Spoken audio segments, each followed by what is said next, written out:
like to welcome everybody to the Senior Fraud Prevention Conference in collaboration with the Middlesex County Office of Aging and Disabled Services with us Senior Services Department for Woodbridge Township.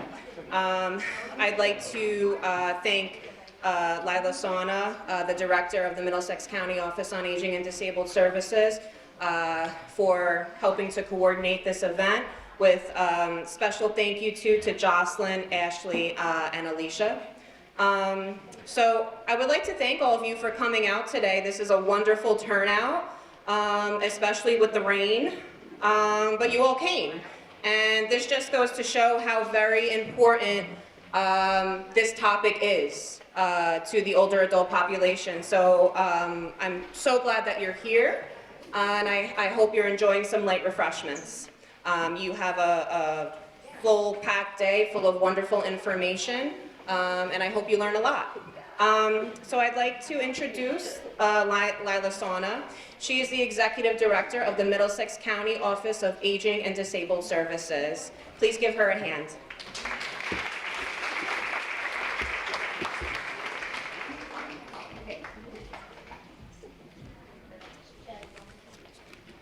Good morning and welcome. And again, just as Allison said, thank you so much for coming out, especially on this rainy Monday morning after a rainy weekend. So thank you.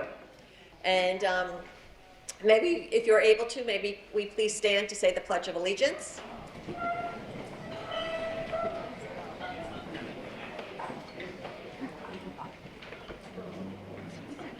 I pledge allegiance to the flag of the United States of America and to the republic which stands, one nation, under God, indivisible, with liberty and justice for all. Thank you. Yes, and as Allison mentioned, we have a jam-packed agenda this morning. And again, thank you to the Woodbridge Department of Senior Services for requesting to partner with us for this event and for the use of this beautiful space at the Maple Tree Senior Center. We had done a similar event in March this year where a few of the Department of Senior Services staff attended, and after the event, they thought the information was so important that they requested a similar event just for Woodbridge Township residents. So here we are today. I'd also like to thank our partners at today's conference, the County Prosecutor's Office, the County Division of Consumer Affairs and Weights and Measures, the U.S. Postal Inspection Service, and the Internal Revenue Service, the IRS. You know, we all get a little nervous when we hear IRS. And I would also like to thank the Middlesex County Board of Commissioners for their continued and ongoing support.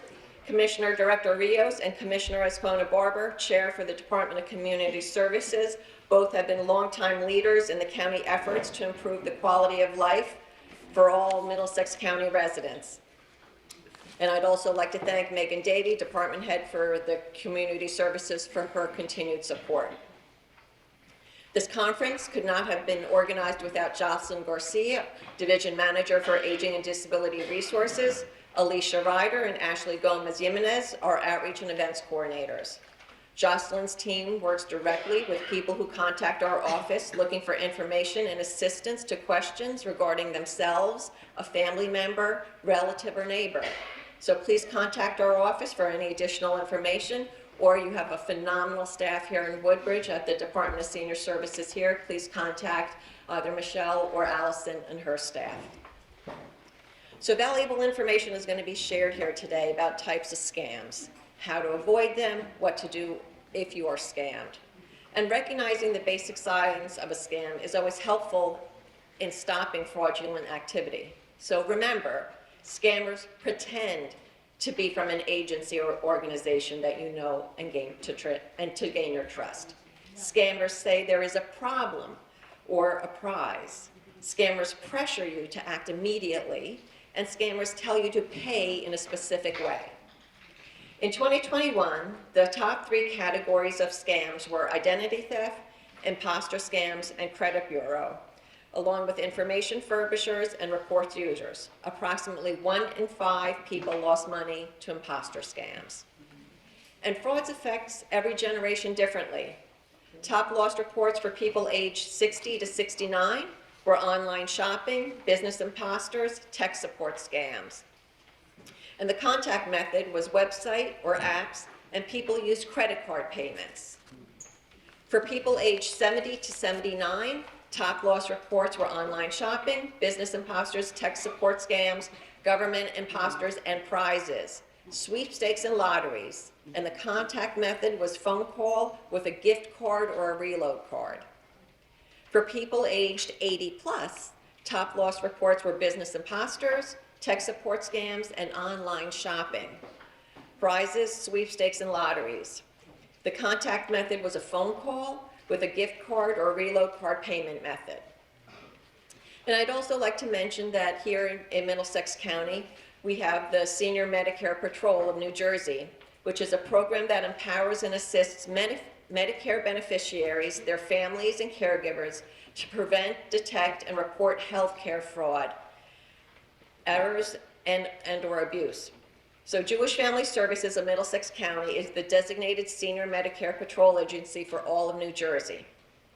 And they recently have informed me that there is a scam going on about plastic Medicare cards. So if you receive contact from anyone offering a plastic Medicare card, please don't respond to the inquiry and contact the senior Medicare patrol to let them know. So at this time, I would like to welcome Michelle Morgan, Director for the Woodbridge Department of Senior Services.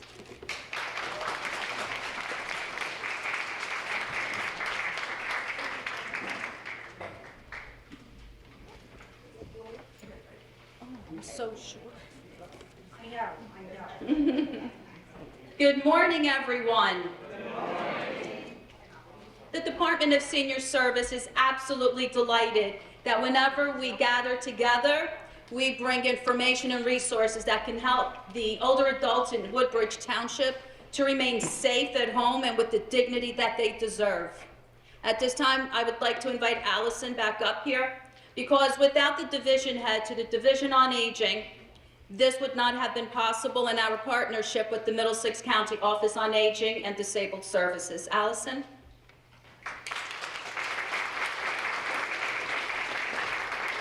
Thank you, Michelle. I'd like to thank you, Michelle Morgan, for your continued support for my office and the whole Department of Senior Services. I'd also like to thank my staff, Jody Snyder, Dawn Davis, Michelle Despodo, Colette Curry, Kristen Lorenzen, Julie Hackler, and Melissa Krublet. Without you guys, we couldn't have put this event together as well. And also to the whole Department of Senior Services, Senior Transportation, led by Diane Mountagas, and all 6 senior centers, led by Cynthia Ruzich. We truly all work together as a team to bring you all the best services possible for Woodbridge Township. So thank you so much for being here. Thank you, Lila, again, Middlesex County Office on Aging. Yeah, and we're happy to have you here, so here's Michelle.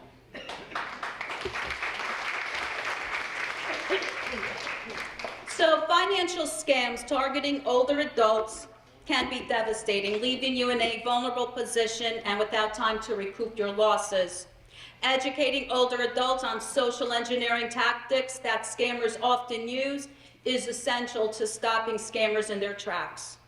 Older adults lose billions of dollars each year to scams and fraud. Millions of older adults fall prey to scams and fraud every year. Today, you will gain an understanding of the most common scams and how to keep your money safe. You will learn how to spot common scams, keep your money secure, and report financial fraud if you suspect you are a victim. Older adults are often the target for financial scams, perhaps due to scammers' beliefs about their wealth, their generous nature, and their social isolation. According to the Federal Trade Commission, fraud losses reported by people aged 60 to 69 top those of all age groups, totaling $836 million in 2022. The FBI's Elder Fraud Report in 2022 reported $3.1 billion in total losses reported by people over 60 years of age, averaging a little over $35,000 per victim. The Federal Trade Commission shows consumers reported losing nearly $8.8 million to fraud in 2022. This is an increase of more than 30% from 2021. Knowing what red flags to look out for can help keep you safe. Adults age 60 and over are especially vulnerable to scams, and the reasons vary. Although many older adults are barely making ends meet, scammers may believe they have a healthy retirement savings in their bank account. Some older adults can be more nurturing and trusting than others. And some also have cognitive issues that can make them prone to exploitation. Also, many live alone with no one to help manage their money. It is important for older adults to stay diligent in understanding what scams are out there, because scammers who are targeting older adults are constantly evolving their social engineering and their phishing techniques and can be very convincing. We would all like to believe that we could spot a scam a mile away. However, the truth is that con artists and cyber criminals are getting craftier and more sophisticated by the day.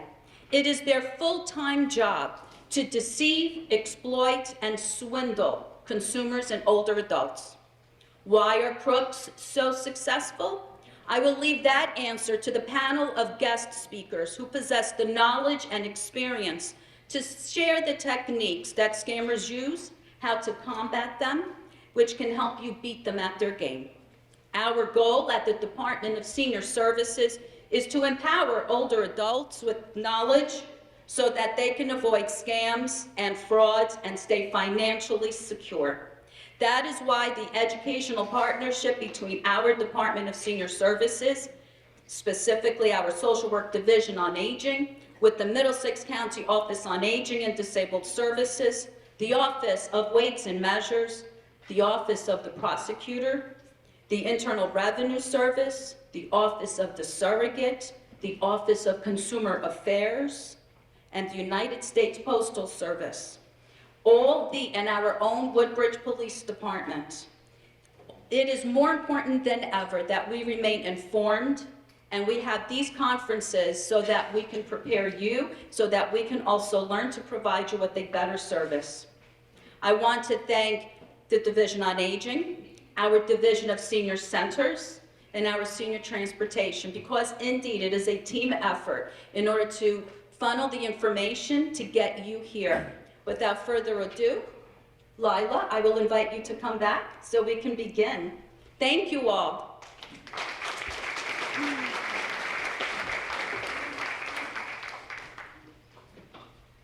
Thank you, Michelle. And as I said, you have a wonderful team here in Woodbridge Township with Michelle, Allison, and of course, we also need to recognize Mayor McCormick for all he does with senior services.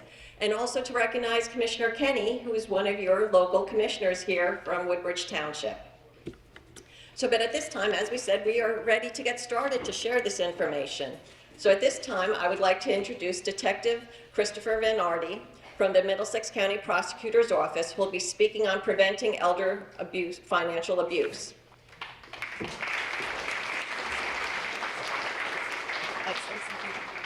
Can I keep going? Sorry for the interruption. Mayor McCormick was to be present today. However, another commitment came up. You know that he very much loves to participate in any event that has a helpful benefit to our seniors. So thank you for coming. Hi, good morning. I walked in here this morning, someone said, "You look 18 years old." I was like, it's gonna be a tough crowd this morning.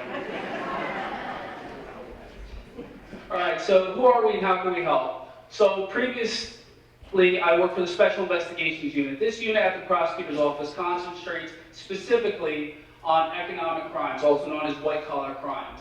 There's a team of detectives at the county that handle just fraud, embezzlement, forgery, money laundering, and corruption. Those are the guys and girls that you're going to want to speak to if you have an issue involving white-collar crime. So if you do wind up calling the prosecutor's office for anything, I would highly suggest asking to speak with a detective from the Special Investigations Unit. So today's goal, what's today's goal? We want everyone here to have a basic knowledge and understanding of how to recognize a scam and how to prevent it from affecting you. How are we going to do that? Everyone here is going to be able to recognize 3 current types of scams affecting the senior community. We're going to be able to identify 5 steps on how to prevent fraud. And we're going to be able to identify 4 ways to report fraud and or suspicious activity.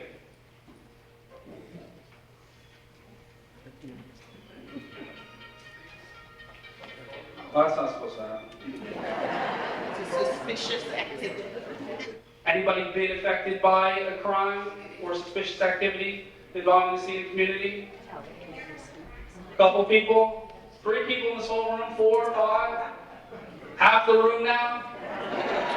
All right, so this is a very good presentation for everyone to hear. All right, grandparent scams.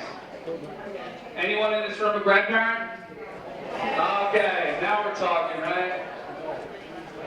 So what are grandparent scams? Grandparent scams is a scammer attempts to exploit the love and generosity that you have for your family. The scammer pretends that a family member is in trouble and needs help.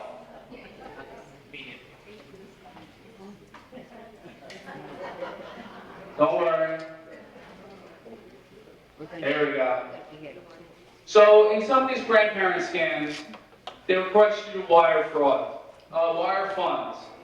We consider that the old way now because they still do this. Scammers still request you to wire funds, but now there's so many of these debit cards, green dot cards, scratch-off cards. Those are kind of the way that we're seeing the trends go.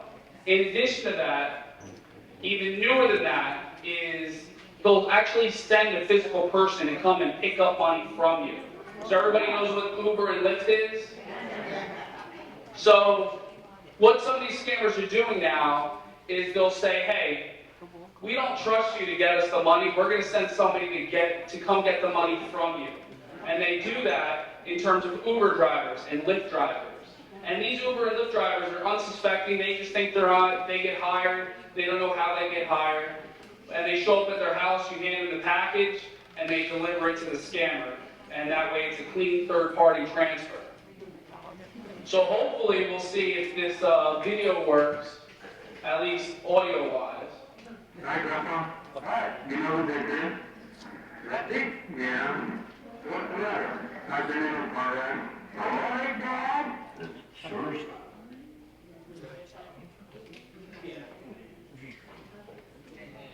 Sounded like him on the phone. I'd have sworn a stack of Bibles. It was him. Orville and Dorothy Shammickle of Portland, Oregon, thought they were talking to their grandson, Randy, and it sounded like he needed help. What do you think, Dad? My ribs and my jaw. That's why I'm talking the way I am. The con man convinced them to drive to a Western Union and wire him $550 that he said he needed to get his car out of the tow yard. We did anything to help any of our grandkids. He even convinced them not to tell anyone else in the family.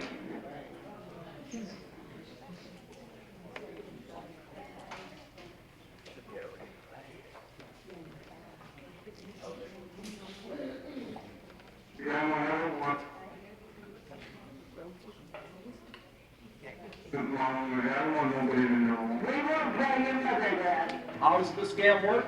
First, the con artist searches the telephone book looking for old-fashioned sounding names. My victims were Dolores, Dorothy, Ruth, Alberta. Sheriff Deputy Holly Hossey says the cunning con artist tricks dozens of grandparents into giving him their grandson's names. Hi, Grandma. Who's me? Your favorite grandson. Yeah. What's the matter here? There is a relationship between grandkids and grandparents that grandparents, they aren't going to ask a lot of questions. Their grandkids in trouble, they're going to do whatever it takes. Is there any way you can take a cash to the bank? Go to the bank.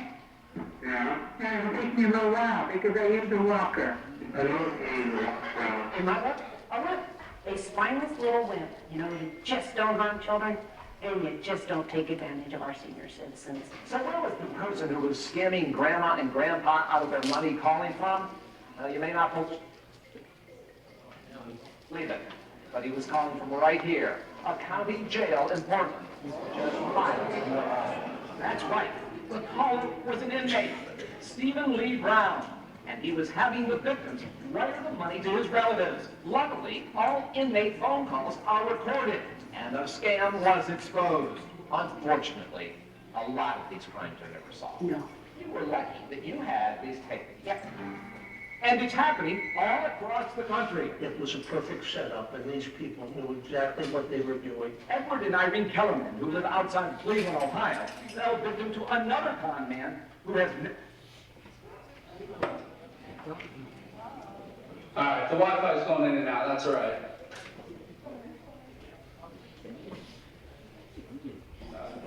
All right, so I'm going to teach you how to deal with grandparent scams, right? Because that's why you're here. You feel like you're a victim, and we want to teach you how to keep the money in your pockets. So the first thing I'm going to tell everybody is you want to slow down and breathe, okay? Everyone here, you get that call, blood pressure goes up, you start feeling anxious because someone in your family's in trouble, right? So the best thing I can tell everyone here is you want to slow down, you want to breathe, and you want to collect your thoughts. Because even once you're anxious, you're going to do something that you'll regret later on, right?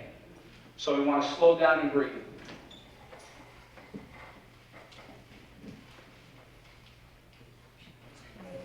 No.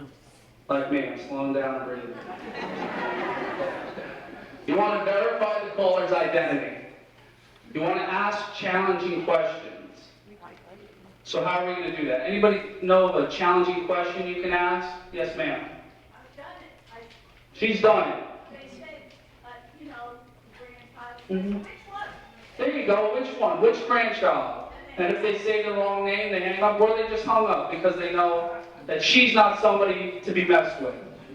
All right?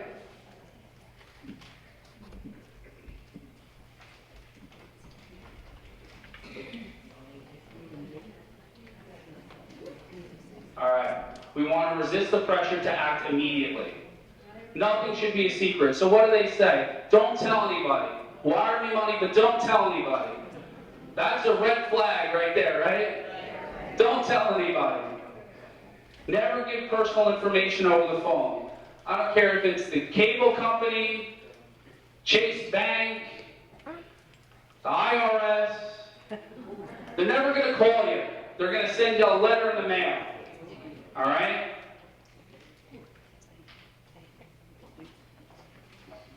That's all right. We'll get through this. Breathe. Maybe the county can update the Wi-Fi.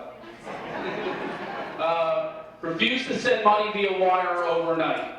So I include this last bullet point because I know someone in this room is not going to be able to resist temptation, right? They're going to be so caught up. My grandson's in trouble. I went to that seminar. That police detective told me not to do it, but I got to do it because I got to get him out of jail.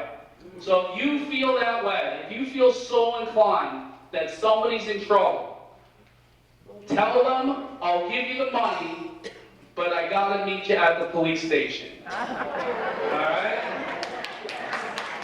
And if anybody does that, I don't know. Well, Woodward's meeting's going to be there to lock them up. All right? All right, fake check and gift card scams. So these types of scams, right? The scammer engages you in a business deal or advises they are unable to cash a check. The check is worth more than the value of the business deal, or the scammer offers you a profit for helping them.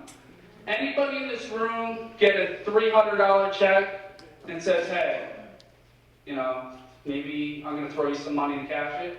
No, it's my check. I want all that money. All right? Yeah, all right. That's right. We all need a little money, right?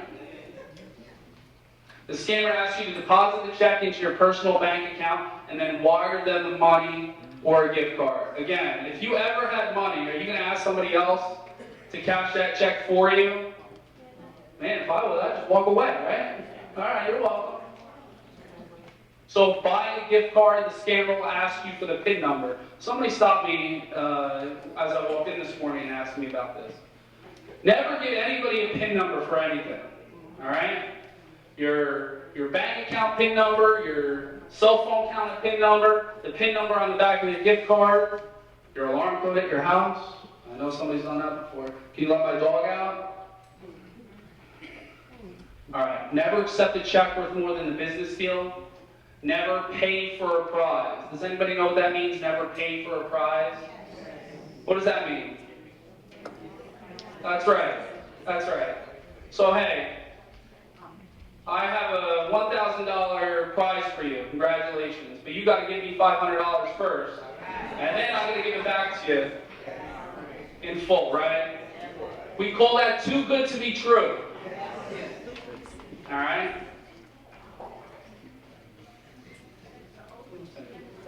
That's right. It's the oldest scam in the world. As an 18-year-old, I don't know some of those scams are. All right? That's right. Irish lottery, that's very good. Never give gift card pins to others. All right. Tech support scams. So a tech support scam, your home computer receives a pop-up internet box from a reputable company. So this is funny. So I had a case just like this about a year and a half ago. It was actually people in a family from Colonia that was scamming people at approximately $1.5 million. We were able to get most of it back, but so I'm going to tell you exactly what happened. So your home computer receives a pop-up internet box from a reputable company. That's Microsoft. Those that have Apple products, it's Apple, right? And it comes up and it says, hey, you have a virus on your computer. Please call this number. And you call that number and you think you're talking to Microsoft because a Microsoft pop-up popped up on your screen. How can they do that? Man, I know these slides. All right. So a representative asks for remote access to your computer. Don't give it to them. All right? We don't want to give remote access to anybody anymore, in my opinion. It might be convenient, and unless you're at work using an encrypted system, I highly recommend you do not do this. If you have a virus and you can't get rid of it, take it to Best Buy. Take it to a reputable computer repairman in town. Don't give somebody you don't know remote access. Because what's going to happen, especially in the case that I dealt with, people would call that number. I don't have a computer. She don't have a computer, she's good. Threw me off there. Who doesn't have a computer? Microsoft or Apple, they ask for remote access to your computer. Yeah. So they ask for remote access. These individuals would call the number thinking that they're talking to Microsoft. They would get remote access to their computer, and while they were quote-unquote running a virus scan in the background, which was free anyway, you all have a free virus scan on your computers built in, they would access these individuals' bank accounts and steal the money as they were scanning their computer. And these people had no idea. And then they would charge them for the fee. So as they stole their money, they got rid of the virus that they implanted onto your computer, and then they charged them $350 for that activity. And like I said, and then they'll ask for payment. So we'll see if this audio works on this video as well. Hopefully. No problem. So some right now this morning, there's new information on a computer scan that imitates Microsoft customer support. Your device is suddenly locked, and they say if you want to get it working again, you need to call this phone number. Of course. Well, this morning, WNRT News Valley Spotlight has what happened when a local woman did call that number, and how you can avoid cyber theft, because if it matters to you, it's a matter for Mallory.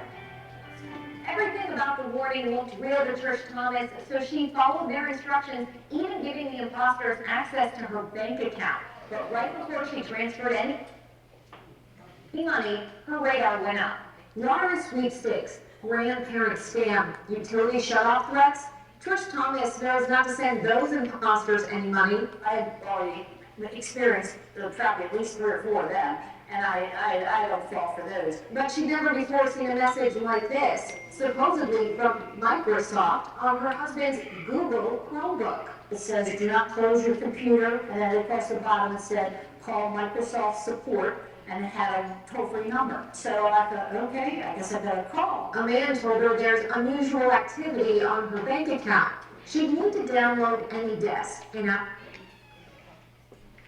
application giving him access to her phone, then log into her bank account. He told me that there was a $5,000 charge for something and another $1,000 subscription for pornographic stuff. I went, that's not ours. He then asked her for the customer service number on the back of her bank card.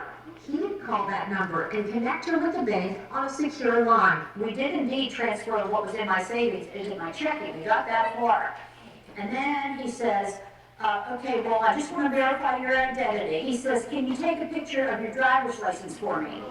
And the giant red flag went up to me, and I said, no, I don't feel comfortable doing that. I can go to my bank branch tomorrow and show them my ID, and they can take care of the rest of this.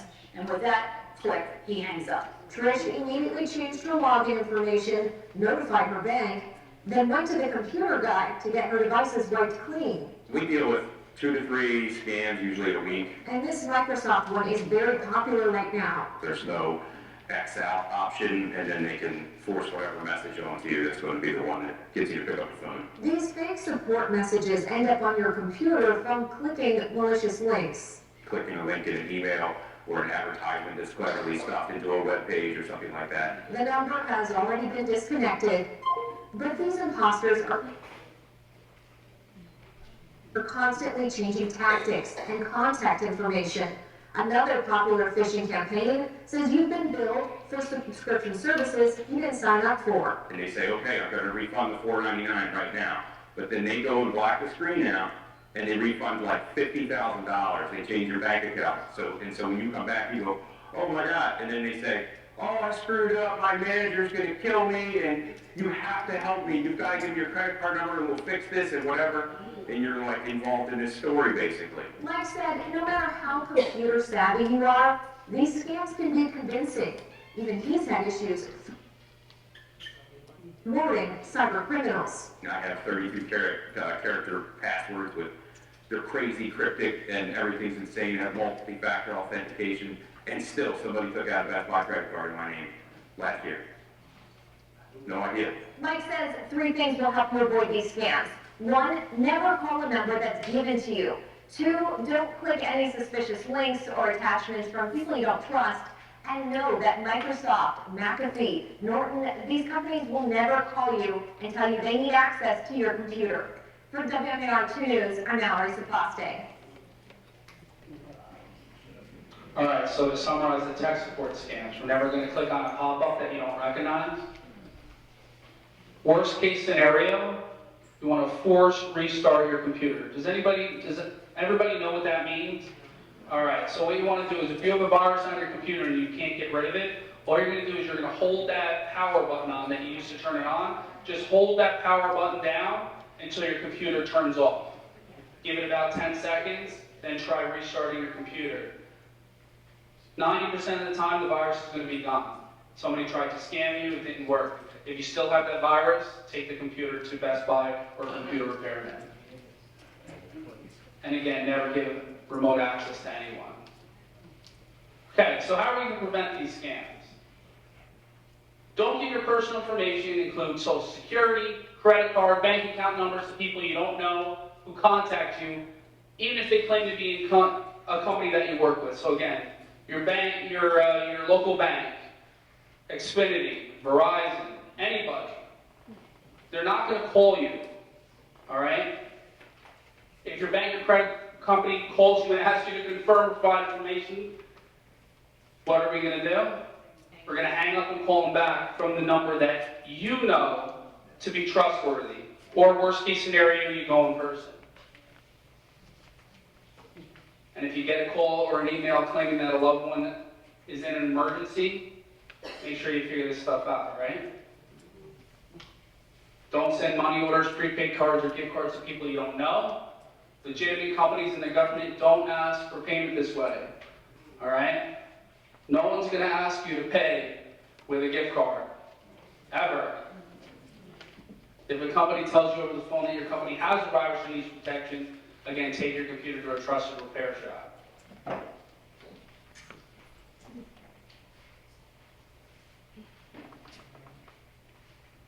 And walk away from the deal if you're being pressured to make an immediate decision, okay? Even if your child, loved one is in trouble, the jail's not going to come and call you and say you need to pick up this person within the next 10 minutes, or they're going to cease to exist, all right? It's the United States of America. We don't do that here. So how do we report fraud? These are some good numbers to know. The Woodbridge Police Department main number. They also have a confidential tip line in case you want to remain anonymous for one of your friends. The prosecutor's office, that's my main line. Again, if you call the prosecutor's office, you're going to have to speak to special investigations. Conveniently, I'm not in that unit anymore, so feel free to call that number as much as you would like. All right? 24/7. I work auto theft now. Consumer Affairs, New Jersey Better Business Bureau. And I know this is in some of the handouts, but this FBI complaint.ic3.gov, that's a way to document your complaint online as soon as it happens. Okay, in case you need something. A lot of times you get frauded, right? Or something happens with the insurance company. What's the first thing they ask you? Did you make a police report? All right? If you complete this form, you'll be able to print it out, and you'll be able to let them know that, yes, I reported it to the FBI, here you go. And normally that suffices. Some additional hotlines: consumer fraud, elder fraud, insurance fraud, welfare fraud, identity theft, medical recipient fraud, and if worse comes to worse, you can call Experian and put a hold on your credit report so they know that something's wrong. All right, I know we had some trouble with the Wi-Fi today, but I hope everybody got something out of this. Does anybody have any questions about the county or what the prosecutor's office can do for you? All right, beautiful. We have a question back here. All the way in the back. Yes, ma'am. My question is, when we pay them the money for the virus, do they still have control over your computer? After they scanned you and then you went and paid them, do they still have access to your computer? They may. So what you want to do is you'd want to take that to a repair shop and make sure that it's all clean. I don't know without looking at it, but the honest answer is they may, and they might be doing stuff behind the scenes that you don't know about. So I would definitely try to get it checked out. All right? You're welcome. Sure. So she asked, so unfortunately someone in her family was scammed, and they paid the money to get the virus off the computer. But the question was, once I paid, is the virus now off my computer? And the answer is I don't know.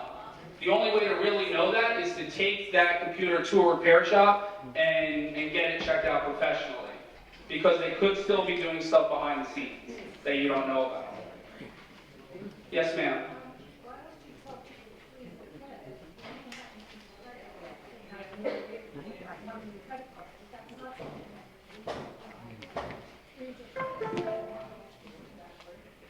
Well, we talked about, you mean through Experian? Right, so, right.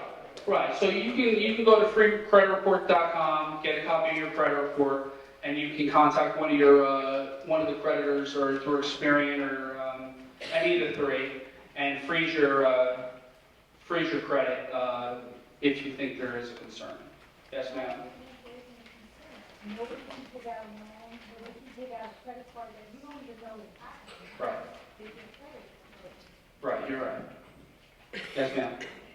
What do you do with Facebook when they steal your profile on Facebook?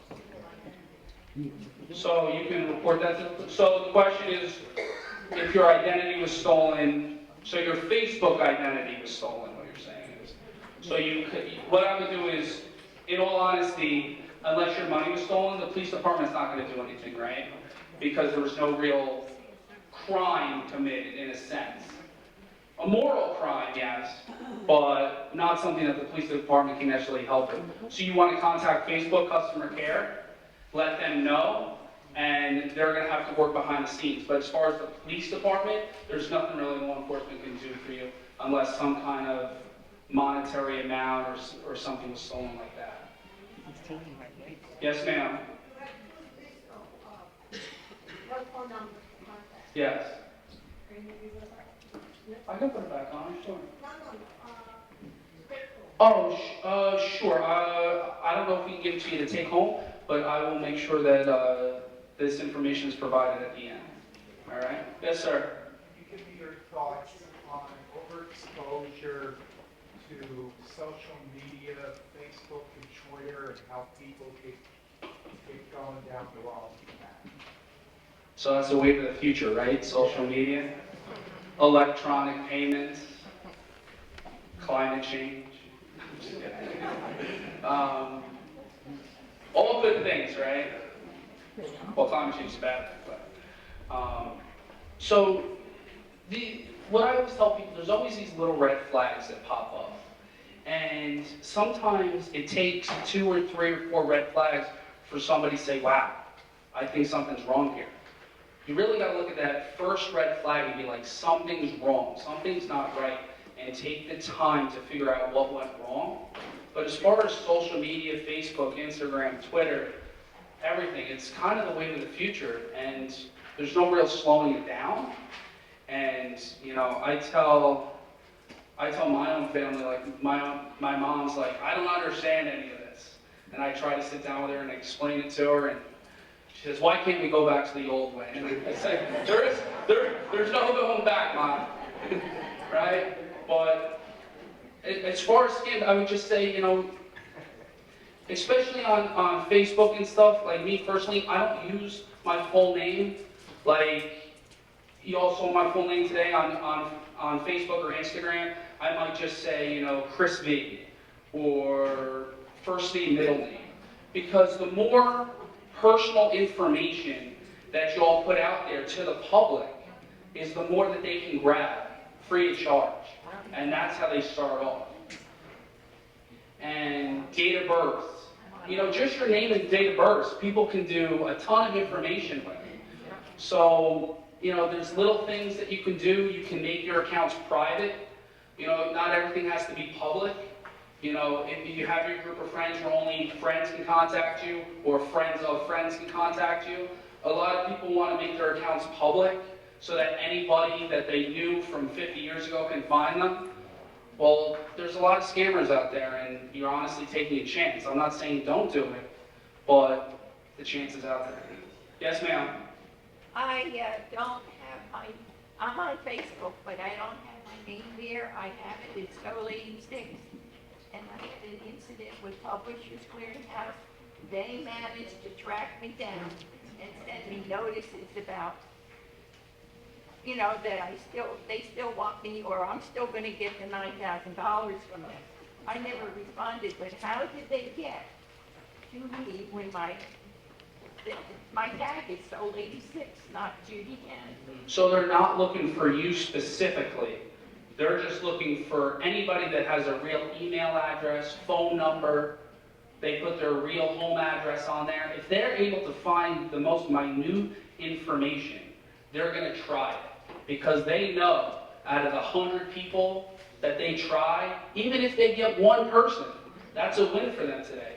And as somebody that was speaking this morning said, this is these individuals' full-time job, right? So they're contacting hundreds and hundreds and hundreds upon people. And if they get 1, 2, 3, 4, 5, that's a win for them that day.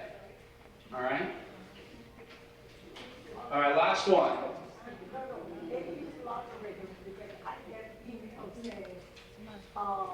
Give us information, you have a package from UPS.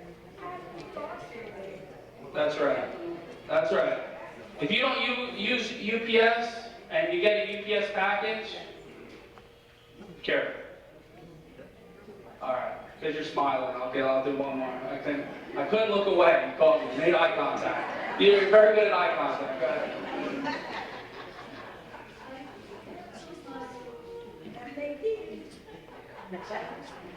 Yes.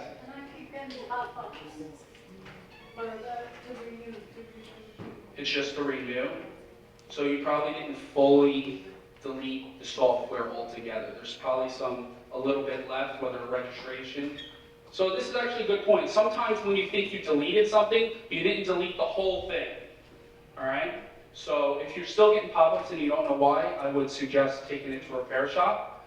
But I don't think you're being scammed in that case. I think you just didn't delete the registration port, so they're still getting emails. All right, everybody. I know we still have some questions, but there's some great other presenters in the back. So thank you for your time. Let's give the detective another round of applause. And also another item to consider is with the scammers, especially the grandparent scam, is more than likely they're not going to call you in the middle of the afternoon.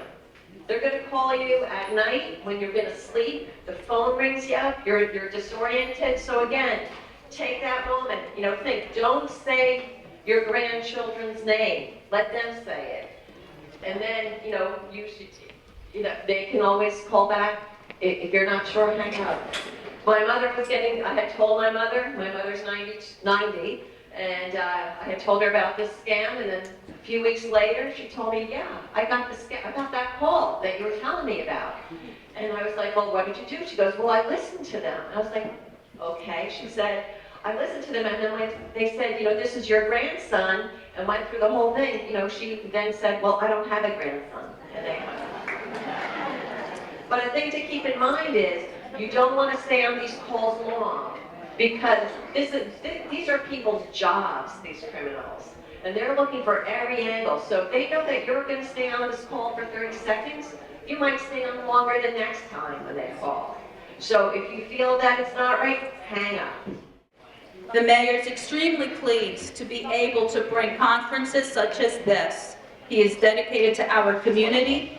Without his support to the Department of Senior Services, it truly brings us a lot of delight. Our senior centers, 6 of them in Woodbridge Township, yes, so that you can come and gather. We have luncheons once a month at each senior center. We have the Social Work Division on Aging for issues such as this.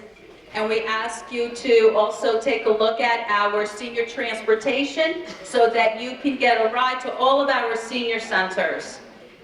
I am going to introduce Lila so that we can continue with our program.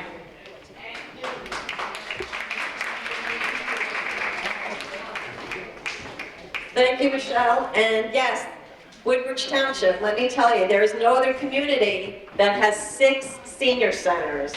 So incredible. So at this time, I would like to introduce our next presenter. To start off our second half of the morning, from the U.S. Postal Inspectors, Frauds Targeting Older Americans, is going to be presented by Darrell Williams, Postal Inspector for the U.S. Postal Inspection Service.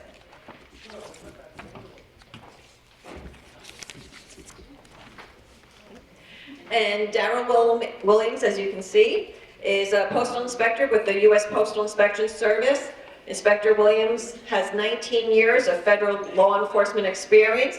Inspector Williams is currently assigned to the USPIS Philadelphia Division Mail Fraud Team, which conducts financial fraud investigations.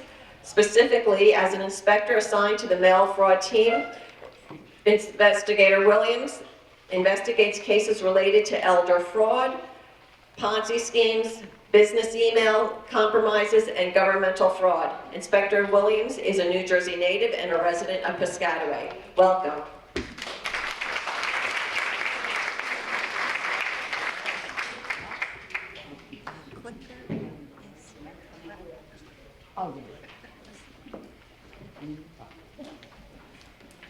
Good afternoon. Try to work both of these at the same time. All right. So I'm Darrell Williams. I'm a postal inspector with the Federal Postal Inspector, which is a federal agent. Has anybody ever heard of the Postal Inspection Service? Yes? All right. Oh, before I start, I just wanted to say, my mother-in-law is in the room. Where is she? I just wanted to embarrass her real quick. Hey, there you go. Some people get nervous when the IRS is in the room, and the others, we have mother-in-laws. Okay.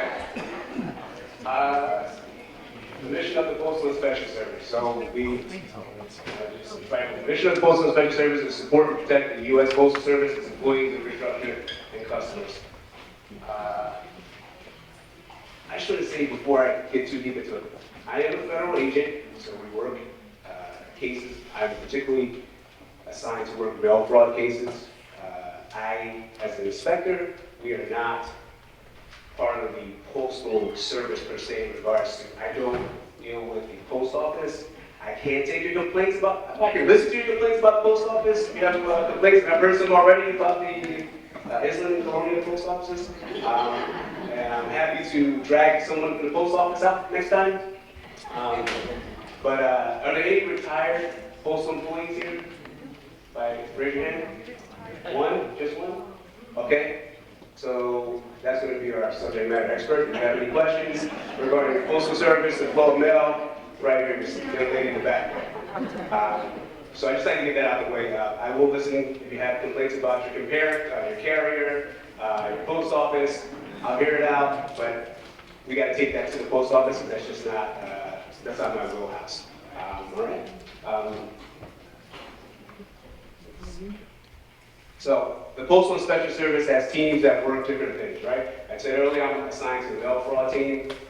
They do work, we do have other teams, particularly teams that work mail theft, which of course nobody that team is here today, but I'll take that beating for them today. So if you have complaints about checks going missing, I'll relay that to where it needs to go. The mail theft teams also work threats and assaults against letter carriers and other postal employees. There's also teams that work drugs that, work cases where drugs are being, or mail is being used to move drugs in and around the country. There's teams that work security that make sure the post offices are outfitted with the security technology. And there's teams that work revenue, which is, fake postage and things of that sort. But the big thing around the country these days are fraud, of course, and mail theft, and assaults on our carriers, which there seems to be an uptick around the country in the big cities with assaults on carriers and mail theft. Sometimes go hand in hand. I'm not sure if you guys have seen, just around Christmas time last year, there was a carrier that was shot and killed in Milwaukee. So just keep our carriers in mind when they're out in the street. Mail fraud is any fraud that uses the mail, whether it originates in the mail, by phone, or online. That's lovely. So I'm going to cover the two here because the others will be covered by other speakers today.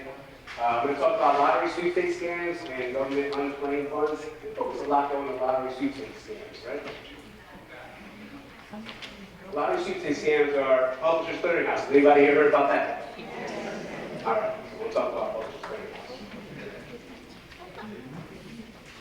Everybody recognize this guy? Yeah. Steve Harvey? That's it? Tom Hanks. All right, so Publishers Clearinghouse.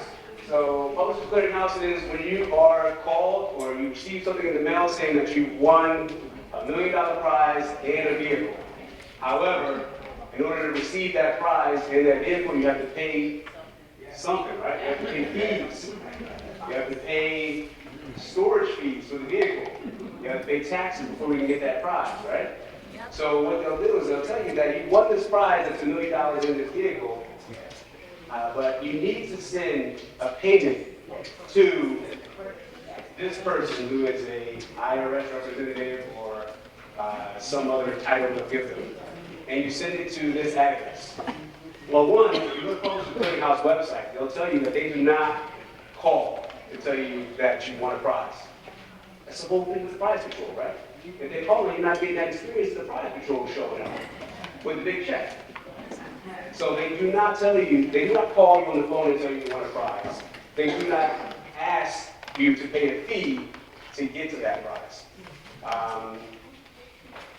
Publishers Clearinghouse will also, if you look at their website, they have a facts or questions that are always asked section where you can actually look and see, and they'll reinforce this on their website. So take for me, you can actually go to Publishers Clearinghouse website and see all their policies. Oh, you have to hold on to. What's that? So, in these scenarios, I've seen where victims are told, just send your first payment to this address in New Jersey, let's say in Trenton, New Jersey. 123 4th Street in Trenton, New Jersey. Well, again, some of the flags you should recognize is one, you just said Publishers Clearinghouse doesn't call you. Two, they don't ask you to pay up front. And three, if you have access to a phone or a computer, you can look up these addresses when it's telling you to send the money. You'll see it's not a federal building, it's not a commercial building, it's a house, And sometimes they'll ask you to pay in check or money orders. They'll ask you to put the money orders or cash sometimes inside something else. That's another flag, right? Hey, send a check, money order, or cash to this address in any town, New Jersey, and put it inside of a book, or stuff it inside of a catalog, or stuff it in a box with some plates, or put it in aluminum foil. These are all things that should be flagged, right? Because why should we be doing that? We're paying this fee into our price. I listed here, this is, I don't know if everybody can see it, these are just some, you can go to Publishers Clearinghouse website to see, again, like I said earlier, there's also a 800 number, and winning is always free. That's listed on their website as well. I've seen elderly folks succumb to this fraud almost every day. All the cases that I have, folks are giving away their lax. It's pretty sad. But most of the time, probably all the time, the way these scams work is when you mail that money, that check, that postal money order to this address in any town, New Jersey, that person then deposits that check into an account. And then that money is then wired usually overseas. So when you come back to us at some point and you file that police report or you realize that you've been a victim of a scam, we can look into it, but the odds of getting that money back are very slim, because it's gone already. What we try to do is if we can identify the folks that you sent money to, and they are here stateside, and we have enough evidence to work a case on those individuals, we'll do so. But what we ask, and I've seen this, folks who become victims of these scams do keep great notes, right?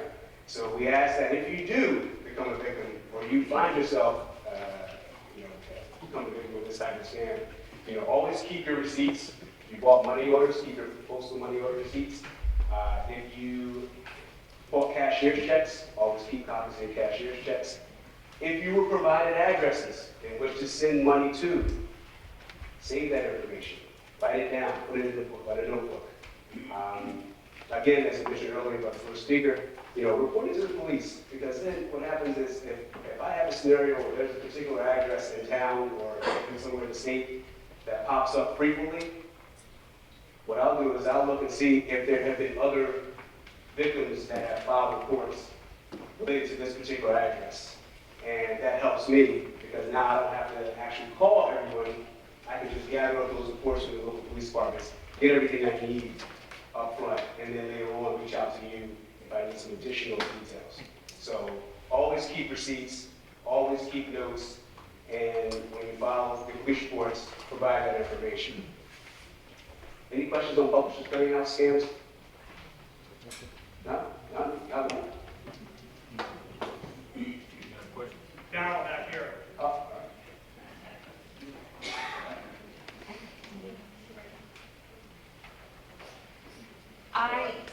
I almost fell for the thing, okay? I took down all the information, names and whatnot. I lived by myself, so I was terrified. It was kind of like threatening. I even Googled the names of the people that he gave me that were gonna come to the house, and the lawyer that was gonna come to the house. And when I first answered the phone, I thought it was my cousin from Pennsylvania. The number is similar.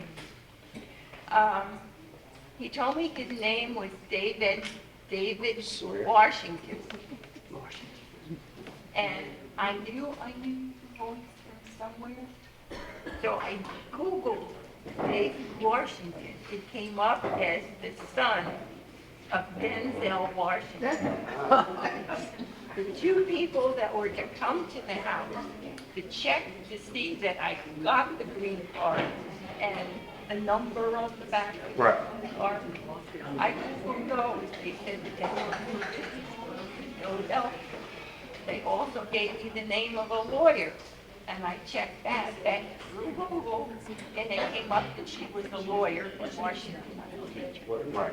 So I did everything I could, but I still am very aggravated that nothing he does.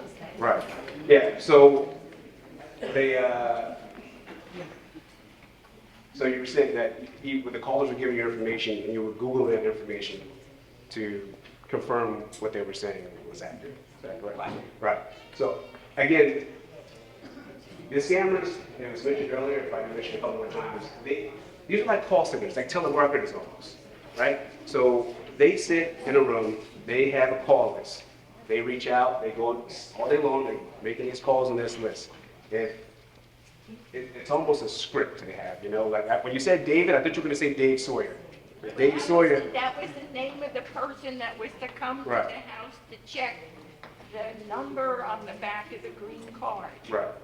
They told me to go to a couple places. I wouldn't go to the CVS or whatever in the Right. town where I live. I went further, but I didn't know what a green card was, so I asked. Green dot card. Green dot card. Yeah. The girl took me to the counter and she said, "How much do you want it for?" And I said, "Well, I was told $300." And she looked at me and she said, "Ma'am, you don't look it, but you're a senior citizen, right?" And I said, "Yes." She said, "I'm not selling this." Good, good. And I've been hearing that more and more about the pharmacies, like CVS, Walgreens, when folks come in, especially elderly folks come in looking for gift cards to send to someone, they've been catching on and refusing, which is good. Because I was curious, but Right. in the end I was terrified because I never called back. Right. And I was getting telephone calls 3, 4, 5, 6 times a day, starting at 8:30 in the morning. Yeah, so let me give you a little hint, a tip. We're all gonna get calls, I get calls, we all get calls. But once you send money once, you go on another list. So there's the original list, right? They have a list of folks to call. And then when you provide money, now you go on another list of folks that they're actively giving money. And these criminals will share these lists, or correction, they will sell these lists to one another. So then the calls will increase because now you're on another list that this person actually gave money in the past. Right. You don't have to enter a contest. That's why they're scams. As I mentioned earlier, they're not going to call. Publishers Clearinghouse will not call you. Dave Sawyer is a name that pops up often. I think Dave Sawyer was actually associated with Publishers Clearinghouse, and they use that name often. But the names they're not real Publishers Clearinghouse folks, and the numbers are usually spoof numbers. I just want to get you had a question. Because that happened. They called me, but this is how I figured it out. First of all, Publishers Clearinghouse is in Buffalo or somewhere north New York. Mm-hmm. These were people from Las Vegas, Arizona, Reno, and they gave me all kind of numbers like lawyer, IRS, different people I should call, and I could call these people. But I knew as soon as I heard Las Vegas, I knew something wrong here. Yes. So I called Publishers Clearinghouse myself. They laughed. They giggled on the phone. She said, "I'm sorry, but we never." Right.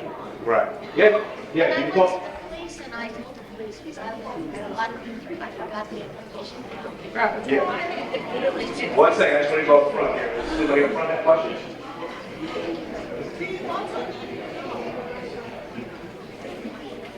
You got a question? They weren't really questions, they were like statements. So The question of what they mentioned back is that when they get calls, they were going over some of the stories that they're being told by some of the callers. And the callers are always going to give you, we can go through it, we can sit there and talk the scripts that they provide all day long.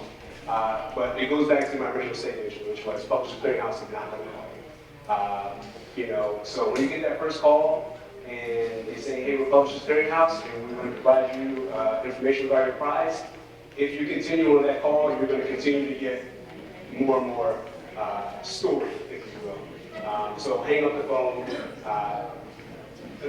Listen, if you want to change your number, that's fine. If you don't want to change your number, we're all going to get these calls, but you just have to remember up front. I can't say it enough.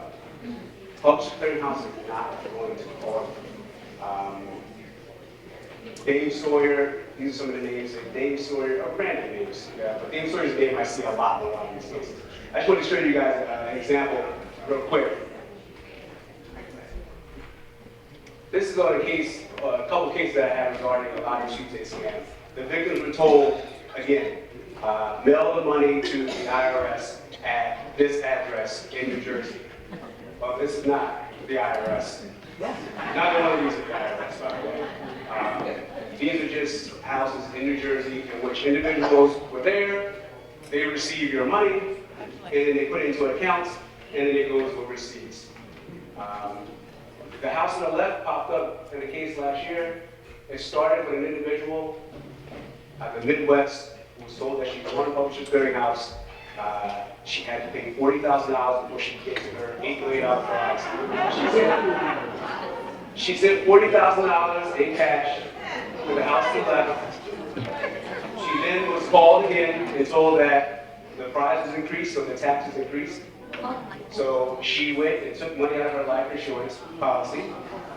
She took an additional $40,000 out in a cashier's check and mailed it to the house here on the left.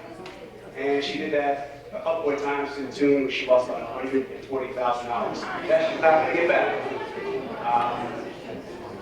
The challenges we have with these cases are that victims are embarrassed at times and they won't report it. And if you don't report it, it never happened, right? You sit and no one knows and there's nothing we can do about it, all right? So again, just another tip. You told them, if you continue to call after they tell you they're Publishers Clearinghouse, and they get to the point where they tell you to send money, just Google the address. If you miss all those other flags, the last flag, Google the address and you'll see it's not an IRS building, it's a residence. And actually, just one more real quick, and I'll take the question. Another scam is government unclaimed funds. You receive a letter in the mail saying that you've been identified as a potential claimant in a case that recently settled. The claim deadline is strictly enforced, and it sends you some paperwork with your information on it, your name, your address, and a dollar amount. Usually the fees, if you want to pay $30 or $40, they'll process your claim. You mail the money back to an address that they provide, and then you're going to get your portion of the settlement that's settled out. I had a case like this in northern New Jersey. This is, I'm sure everybody cannot see this, but this is a copy of an insert that was mailed to victims. Settlement report information form. I want to receive my settlement funds, folio. Enclosed is my required fee of $30. This was, I cropped out the victim's name, but the victim's name and address is on here. These went out in mass production. These were produced and they went all over the country. This individual scammer went to print shops, again, had a list of addresses. All the addresses were people that were 80 and above, all around the country. These letters go out, folks open them up, they think they're getting a portion of the civil settlement, they mail the $30 back to this address, never hear from this person again. In this scenario, this individual did this crime for exactly a year, 12 months. In 12 months, he made $1.6 million.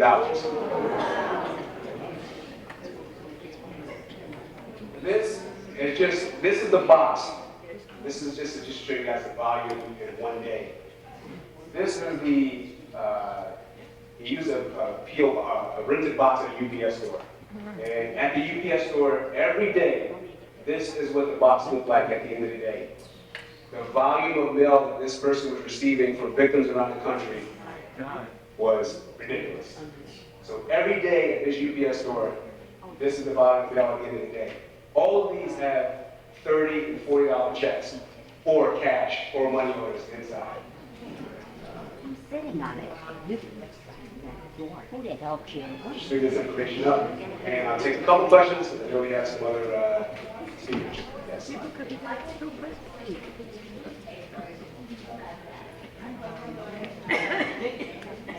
Okay.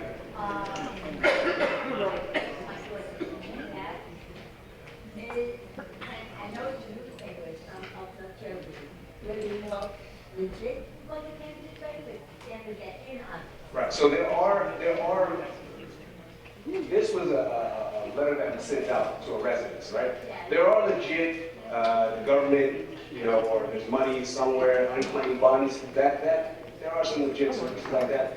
But in this scenario, letters were sent out to the house with your information. If it's in a newspaper, you can probably go to the newspaper and just confirm that it is, yeah, but, right. Any other questions? Yes. How about I hand you the microphone so everybody can hear your question? What kind of scam is it when you receive a text message from the post office stating that your package cannot be delivered? I get them all the time, I get them. Yep. Thank you for that question. This is actually a new, did everybody get that question? We're all getting these text messages saying, I get them too, that your package is undeliverable. It's a scam. It's what type of scam? I'm not exactly sure what it is because it's fairly new, but I'm assuming it's going to be a phishing scam, which is you click on that link and they'll ask you for more information, right? It's you know, they expect you to say, hey, well, what package is this? You click on the link and I'm sure it'll lead you to additional requests, right? So yeah, if you have no packages, you know, coming on the way, it's a scam, delete it, don't respond to it. It is something that the Postal Inspection Service is aware of, but it is something that's fairly new, and they're starting to track now. But yeah. It's called smishing. Smishing, that's it. I've seen some smishing, yes.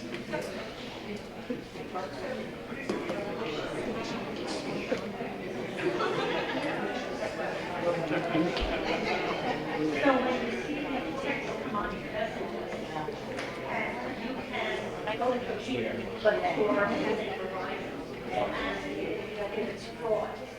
Does Verizon really go and check and see what's frauds that are going out? I don't know, but I'll tell you what, when it says that you report a fraud, I always say yes, we report a fraud, yes. The other questions?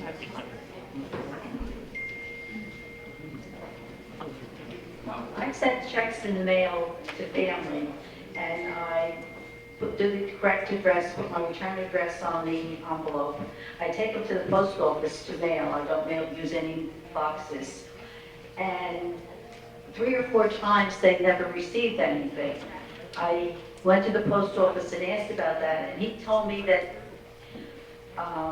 because since I put my return address on it, I don't understand why it didn't come back to me if they didn't get it. And he's told me the thing there was that if the mail is undeliverable, and I did not understand what that meant. And I was concerned because of the washing of checks now. Can you explain what undeliverable means? Not being deliverable? I can't. But, you know, you talk to your postmaster about that? Yeah, but again, for those type of issues, I would refer you back to the post office and actually talk to the supervisor, talk to a postal manager there, Right, having a delivery stand. I'm gonna just give you a little tip. I'm probably gonna regret this, but let me just give you a little tip about mail. If you, like I mentioned earlier, mail theft is on the rise around the country. The post office has been making changes to, some of you probably noticed, the blue boxes out in the street. You have the old boxes that used to open up, and then now they changed them. They have the smaller opening teeth. When you mail stuff using the blue boxes, you all probably know this, but on the outside of the blue box, there's a time of last pickup. It's very important that you pay attention to the time of last pickup. There's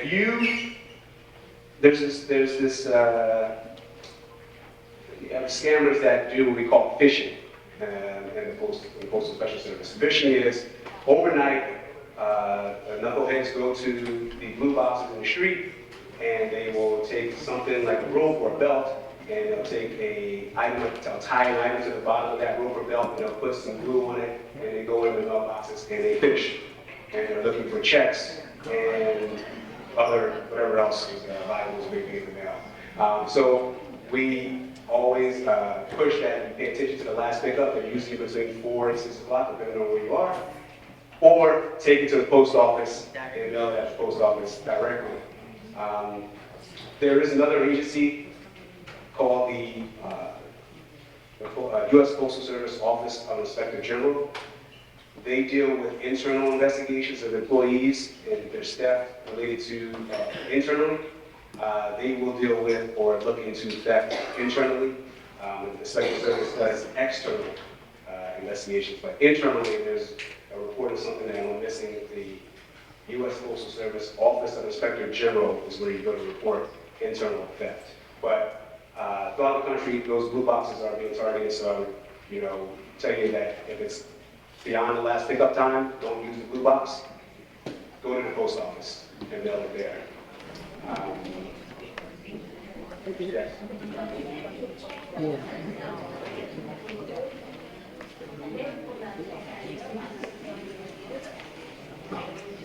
If you're sending a check to someone,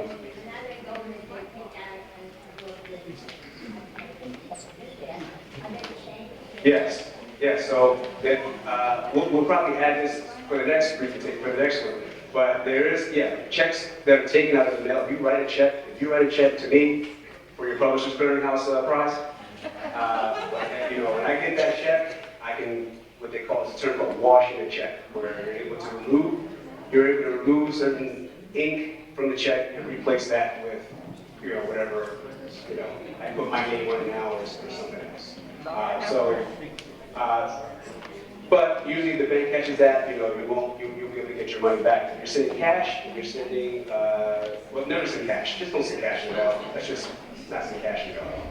And I'm going to wrap up soon because I know there's other folks, but I'll take 2 more. Yes, ma'am.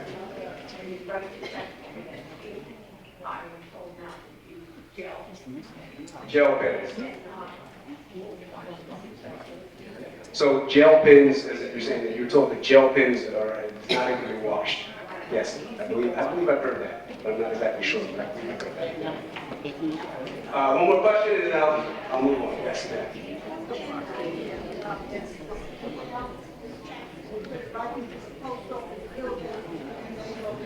All right. That's right. So the question was, who handles if you put a check in the mail and it goes missing? That goes back to, like I mentioned earlier, the U.S. Postal Service Office of Inspector General. Just look that up. U.S. Postal Service Office of Inspector General. And they should have a tab on their website where you can report or file a claim or regarding packages or checks that went missing, if you believe it was done internally.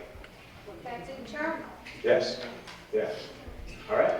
I'll be around in the back. If you have any questions, please feel free to stop by. I have some brochures there that talk about scams. And I'm sorry, you had your hand up earlier. Last one. I got a financial text. It came from England.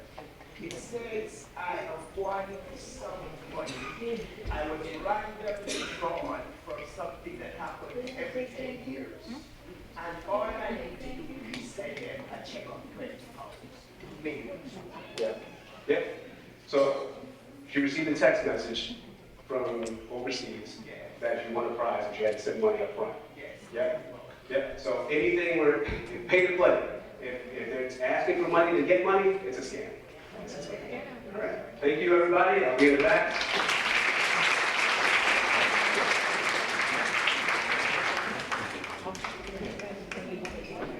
Thank Williams. A lot of good information, right? So remember, never send any cash. If you have any questions about something that's being texted or coming through the mail, ask, a family friend, ask Allison and her team. They'll gladly take a look at, what your concern is and, give you an answer for that.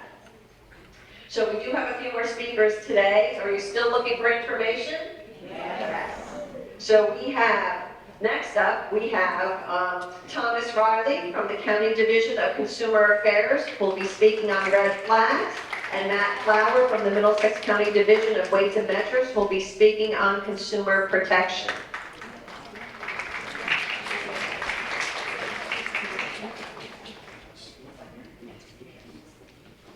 Good morning, everyone. My name is Tom Riley from the Office of Consumer Affairs in Middlesex County. Real quickly, how many people know of the Consumer Affairs Office? No. That's good. Secondly, that takes care of my second question. I was going to ask how many people have ever called Consumer Affairs? Okay, I got a lot of work to do this morning. So let's just go over real quickly. Scams can affect anyone. Statistics show that increasing number of people are falling victims to scams. One group affected by this issue is the elderly. They proved to be attractive targets for scammers because they have a nest egg, financial savings, good credit scores, trusting nature, and are embarrassed to admit that they've been scammed. I know the prosecutor's office did a presentation earlier today, and they did steal a little bit of my thunder. But I am going to talk specifically about scams that occurred right here in Woodbridge a little bit later.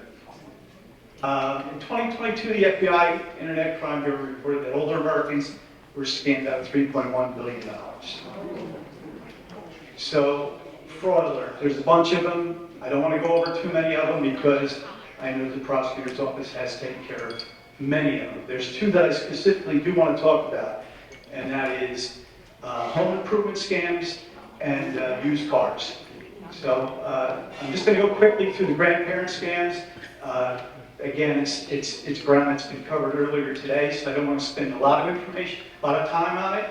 There is a medical identity theft. There's also imposter scams that are out there. Again, they're targeting the elderly. They're saying they're from a government agency. Family member in trouble. I know you heard that all this morning.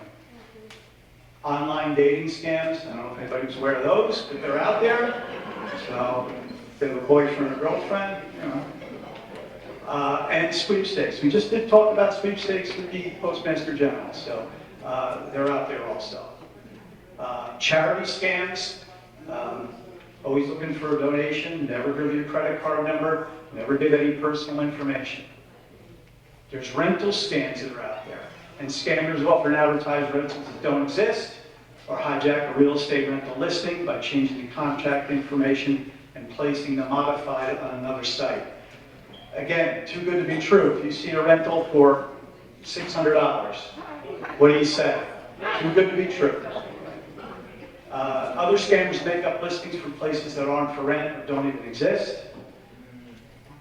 And the goal is to get the money before you find out exactly what's going on. So what are the signs of rental scams? They want to wire them. They want you to wire them a security deposit or first month's rent before you even met or signed a lease. It's never a good idea to send money to someone you've never met in person, and you should be doing that for not just rental, but everywhere. Confirm that the property's for rent. You can do a search on the listing. And if you find the same listing under a different name, it's a clue that it's probably a scam. Wiring money is the same as sending cash, same thing. Once you send it, there's no way you're going to get it back. If you can't meet the person in person, see the apartment, house, or sign, at least before you pay, keep looking. Another sign that it's fraud.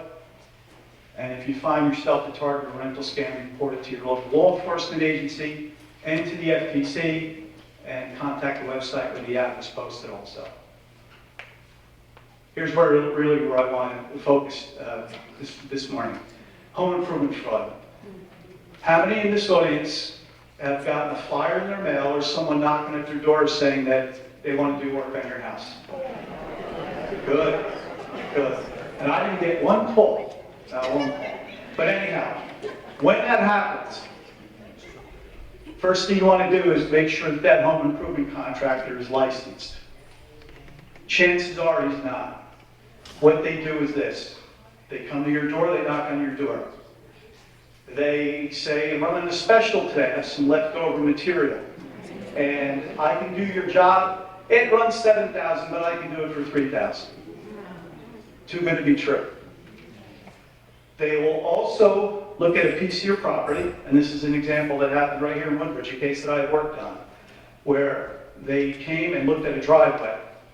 They saw cracks in the driveway. They said, it's affecting the foundation of your home. You better get that addressed right away.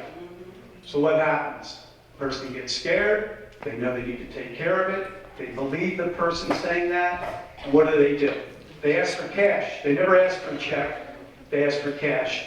We also had an instance where one of our elderly, again, right here, drove the person to the bank, took the money out of the bank, went back to their car and gave it to them. So, a couple red flags in home improvement. Make sure they're licensed. If you don't know whether they're licensed, call our office. We can tell you if they're licensed. We can tell you if there's any complaints against that business. If they're not licensed, don't do business with them. What's your number? Also, if they're driving a truck, and it's a truck from their company, it has to have the license number on that truck. It has to be on their contract. And we should really talk a little bit about contracts also. Anytime you sign up to get any work done on your house, has to be a contract. They don't want to give you a contract, walk away. There's certain things that have to be in that contract. They have to tell you the material they're using. They have to tell you the start and end date. They have to show you that they have insurance. They have to show you that they're licensed. And the most important thing, and it's affecting a lot of seniors, there has to be a mention in that contract that you have 3 business days to get out from under that contract. So, you sign a contract today with a home improvement guy, and later that night you say, you know what, I don't think I did the right thing. You can contact him in writing, let him know, I do not want to move forward with this contract, that I want to get out from underneath it, and you can. I've petitioned our local legislators to move that 3 business days up to 5 business days for seniors. Let's hope that that goes through, because it'll protect everybody in this room. The one thing you want to do anytime you do get a contract, you're not sure you want to move forward with it, reach out to a neighbor that you trust, a family member, a child, whoever it might be. Have them look it over. But more importantly, call our office. We can tell you if there's complaints against that business. We can tell you if they're licensed. If there's complaints, and if they're not licensed, clearly red flags to not move forward with that business. The other thing we find home improvement contractors doing, the unscrupulous ones, they'll open up ABC company, they'll take your money, they'll close down ABC company, and they'll open up XYZ company.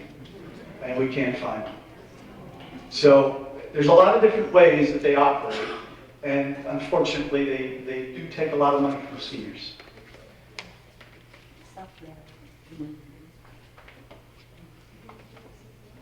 So again, prime time for these home improvement contractors is between April and September, when the weather's warm and they're out doing their business.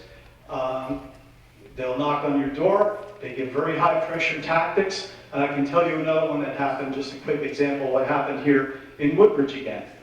Someone came to the door, knocked on the door, person opened the door, they said, hey, I sense a smell in your house. I said, I don't smell anything. Oh yeah, there's a smell in your house. Do you mind if I go down and look at the furnace? Went down the stairs, looked at the furnace and said, the house could be blown up at any minute. So what happens?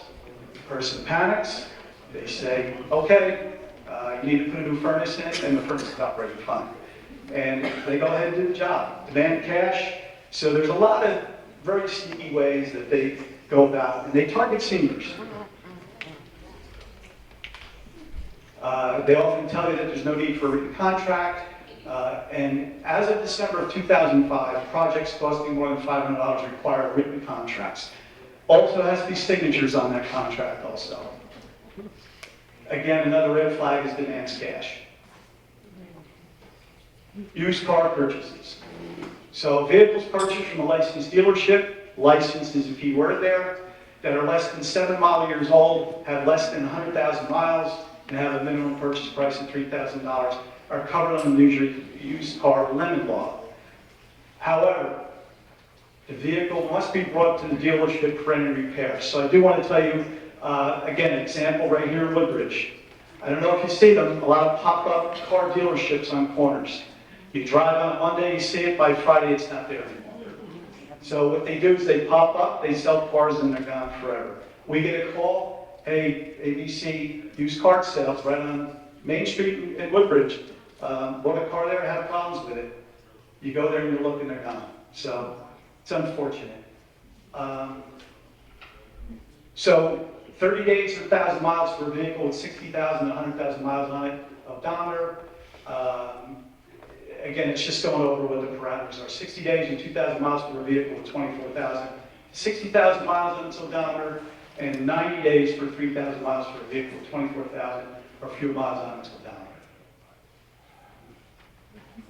So here's what your rights are being if you were to go in and purchase a used car. Be careful about buying a car as is. The minute you drive off the lot, the car is yours. There's no recourse back to that dealership. So consumer, you can waive the right to warranty and negotiate a better purchasing price. The waiver must be in writing, and that the buyer is waiving the dealer's obligation to provide the warranty, and the car is purchased as is. As is purchased means buying the car in its present condition, visible or not. Again, you buy it, you own it, you have no recourse back to the dealership. So we're going to go over the top 10 red flags. That might be a scam. You have to provide sensitive personal and financial information. I think that was discussed earlier. You're pressured to act quickly without thinking. Talk about the gentleman that came to the door with the furnace downstairs. You know, it's pressure tactics, it's scare tactics. You get an offer of guaranteed lottery winnings or promise of free money or products. Also in your contract, it should have a warranty and guarantee also. They insist that you pay by gift card or wire money, and some go as far as telling you they do. I should go back to the prior slide. Okay. Ask you not to tell anybody, avoid answering your questions, and use scare tactics. So again, all these were covered earlier today. Caller won't let you hang up, and you receive official documents by mail.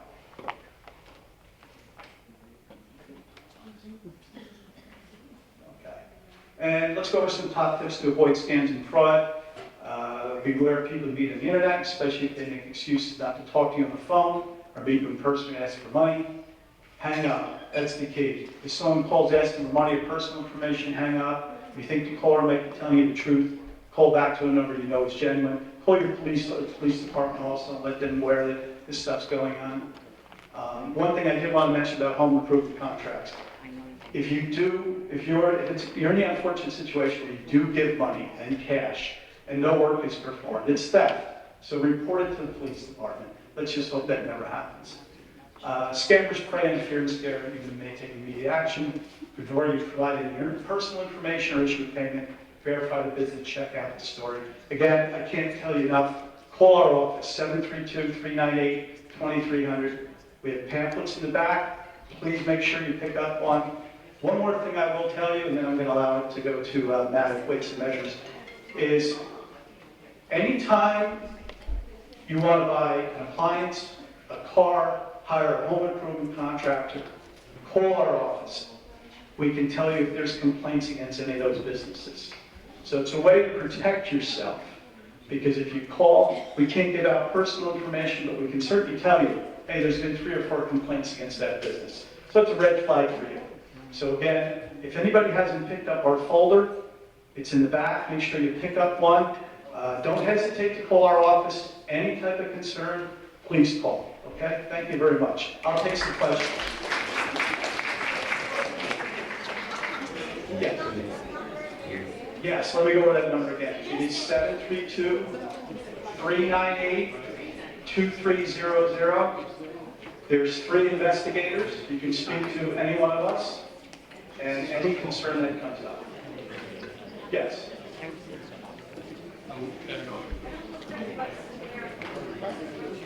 Let me hand it. I don't know where, but Woodbridge Township has a do not knock sticker that you could get at the city hall, and nobody is allowed to knock on your door to sell you anything. And if they do, you take your name and you turn them in, because they have to have a permit to go around the township and to do sales. And they have to have a permit with the township city hall. That's great to know. Did everybody hear that? Okay, good. Any other questions? Let me hand you the microphone so everybody can hear you.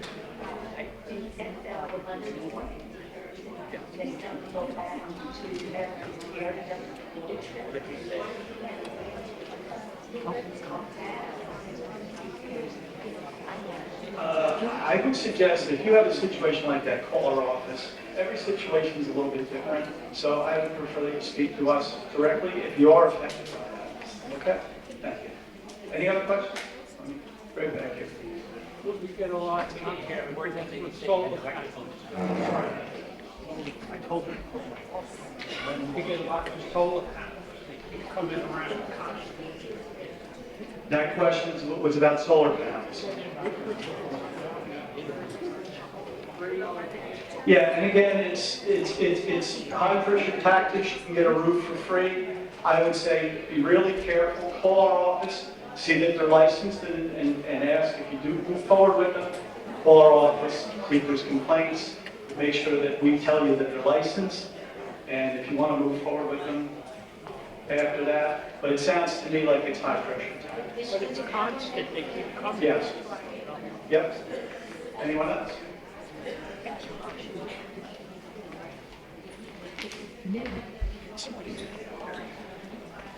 What do you do if you sign a contract and on the contract he has listed he's going to replace the top caps on the jack, he's going to power wash the neck, yada, yada, yada. You go away for a week. He comes supposedly to work during that time. He comes maybe, but not maybe.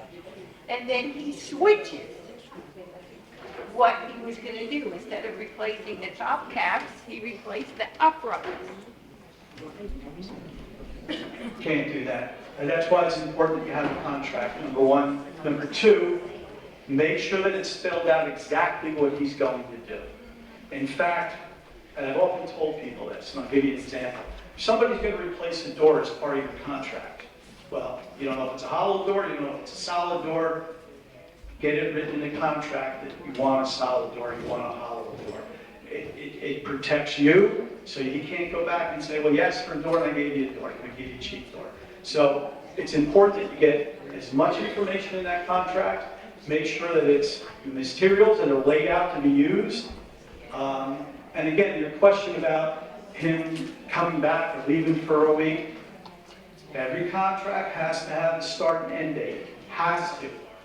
If he doesn't abide to that, he's in violation. And violations can be up to for one violation, can be up to $10,000, can be doubled with seniors. So again, contract, licensed, insured, call our office. Anyone else? No one else? Thank you very much.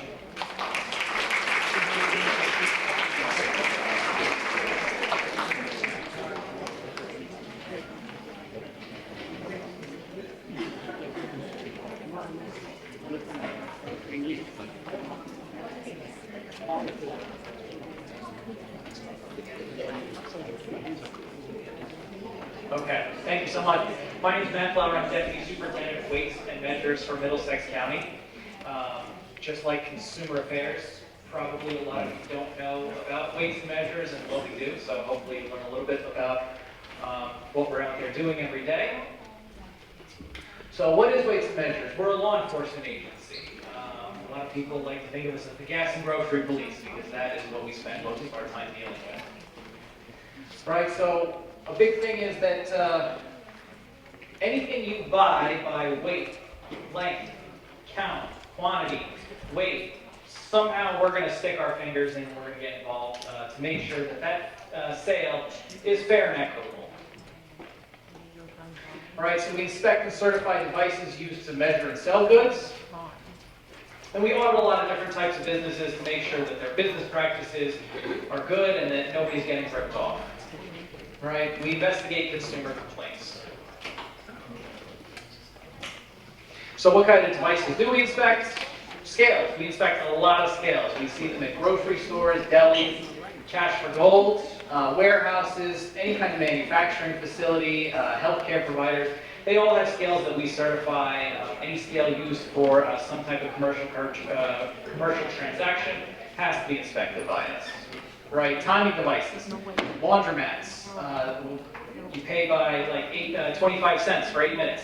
How do you really know that the machine is going for 8 minutes? So we will actually come out. We have special stopwatches, and we'll actually run those dryers to make sure that they run for the appropriate amount of time. Timing devices at gas stations, right? Air machines and vacuums. You put $1.25 and you're supposed to be able to fill up all your tires.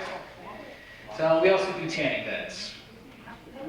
Gas station pumps. This is a big one for us. So we do an annual inspection at every gas station in Middlesex County, right, to make sure that the meters are performing and that they're giving you an accurate representation of the amount of gas that you have purchased. Right? Home heating delivery oil trucks. So somebody comes to your home, they say that you're going to deliver 200 gallons of home heating oil. How do you really know how much home heating oil they dispense? That's part of our inspection. Right? And we inspect pharmacies as per the Board of Pharmacy, New Jersey Board of Pharmacy. They have certain inspections that they're supposed to pass with us. And that's just some of the equipment that I use when I go out and do these inspections. All right, so one of the first things we're looking for is device accuracy, right? So that's my scale right there. That's a 5-pound weight, and the scale reads 5 pounds exactly. So that scale is accurate, right? That's a good scale that we want to use to sell products, right? We're also going to look at the type of device they're using. If you're buying deli meat, they should be using a scale that they use to weigh large commercial vehicles, right? We're going to talk about they should be using the right type of device for the business that they're doing. Right, so the devices that businesses are required to use have to be NTEP certified. NTEP is the National Type Evaluation Program. It basically sets out certain rules that these devices have to conform to make sure that there's going to be no tampering with the device and that the device will be accurate. Right? We have these little lead wire security seals that we see on devices. That's on what we call the adjusting element. You cannot make a calibration to that scale without breaking that seal. So if we go and we do an inspection and the scale is off and the seal is broken, we know somebody's been tampering with it. So when we go out and do an inspection, after our inspection passes, the device is good, it's suitable, it's accurate, we place one of these blue seals on the device. That's to let you, the consumer, know this device has passed inspection. They have to be inspected once every year. You can see it says sealed 2022. That's last year's sticker. The devices that we inspected this year would say sealed 2023. Next year it'll be 2024. These are seals that you don't want to see when you're buying anything that's sold by weight or quantity. So the white is our not sealed sticker. For some reason, when I came out to do the inspection, that device was broken. So I was not able to test it. And then the orange condemned seal is if I go out to do an inspection and the device is incorrect, I will put that orange sticker on it. They are not allowed to use devices with the white or orange sticker to sell products. So we do all kinds of inspections at gas stations. That's our truck that we use. We basically go to every gas pump. We dispense 5 gallons, the 3 stainless steel cylinders. Those tell us exactly how much gasoline was dispensed. So we make sure that when our consumers are buying gasoline at the pump, they're actually getting what they're paying for. All right, we also look at motor fuel quality, right? So if anybody here has a fine Italian sports car and they put super fuel in it, we do inspections to check the actual octane to make sure that whatever fuel they're selling, it meets that minimum octane rating, right? We also do inspections to make sure that there is no water in the gasoline, right? We do all kinds of audits. One of them is our price verification audit. We will go to anywhere with a POS system, which is where they have to ring you up by barcode, right? So that shelf tag you might recognize, right? The product should be $9.79. If you go up to the cash register up front and it rings up $9.89, that's bad. So we go through, we'll ring up products, compare the shelf price, and make sure that that shelf price is an accurate representation of what you're going to pay at the cash register.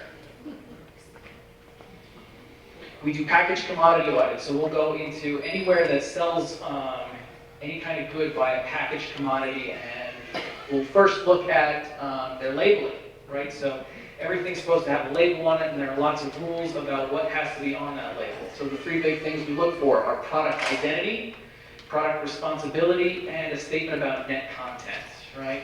So product identity, what is this product? It is a chocolate sandwich cookie, that's our identity, right? And product responsibility, who made it, right? So we can see it's the Mandala's Global LLC, and we can see where they're at. So we know who made this product and where it came from. And finally, we have a declaration of net content. That's 15.5 ounces. So what do we do with that? I'll actually bring my scale into the grocery stores, and I will start weighing their packaged products, right, to make sure that they're meeting their declarations of net content. We investigate all complaints received in our office that fall under our jurisdiction. Right? You can submit a complaint anonymously, but we will never ever reveal your personal information to the businesses when we go to address that complaint with them. You can file complaints with us over the phone, you can fax us, email, or even go on our website. And all that information is going to be provided. If you have any receipts or photographs or any kind of evidence, we do ask that you send that to us. Anything you send us only is helpful to us.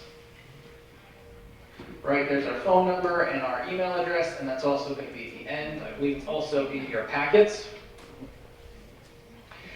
So what are some things that you can do to be a smart consumer, all right? So first of all, anytime you're buying something where it's being weighed out or measured out in front of you, make sure that that scale or that gas pump starts at 0. If it doesn't start at 0, you're paying for product that you're not getting. Right, and watch the weighing process. Make sure that the counter clerk's hands are not touching the scale. Make sure that there's not anything touching the scale pan. Make sure that you can see that weight in front of you. That's a requirement, that anything that's weighed out in front of you, you have to be able to see that weight. So check label weights, net content, and unit prices for packaged items. I know it's a little bit hard to see these. We have 2 bottles. They're the same supplements, right? We have a large bottle and we have a small bottle. But if you look at their declaration of net content, the smaller bottle has 250 tablets and the larger bottle has 150. So you might pick up that item, you can see that maybe it's on a special, right? It's got the thing that says value size on it, and you think because it's a larger package that you're getting more product, but you're not. Technically, there is nothing illegal about this packaging.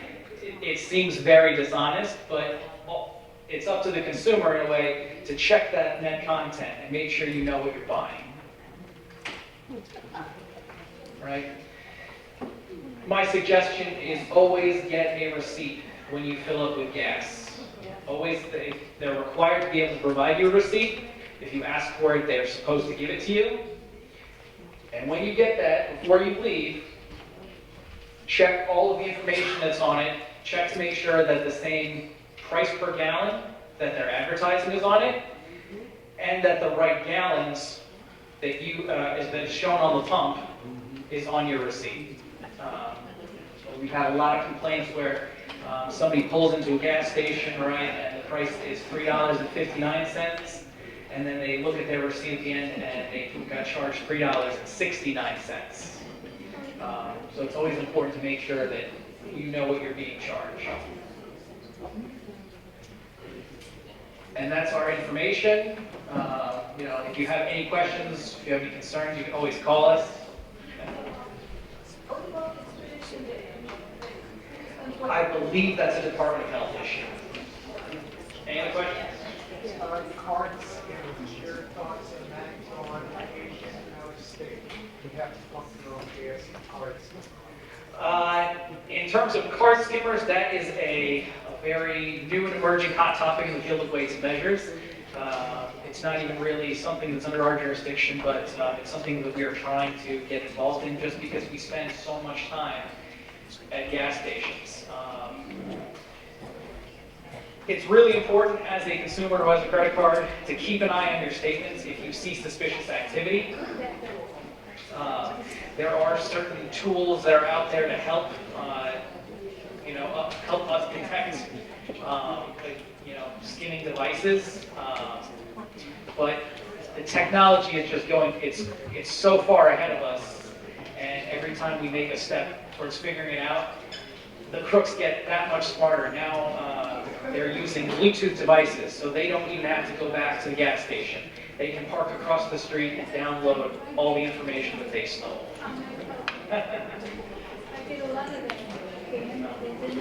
Any other questions? No? All right, thank you guys so much.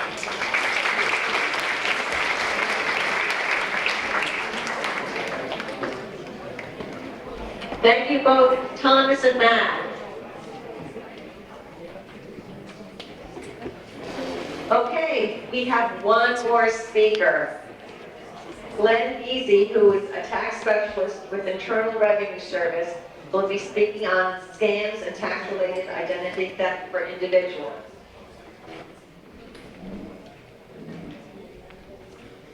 Mr. Easy has worked for the Internal Revenue Service for 33 years. He began in taxpayer services in 1989 as a taxpayer service specialist, answering account and tax law questions on the IRS toll-free phone line until becoming a revenue agent in 1994. During his 11 years as an agent, Glenn worked in the Examination Problem Resolution Unit as a caseworker, a cooperating agent for criminal investigations, and was a taxpayer advocate at the Model Walk-In Office in Edison.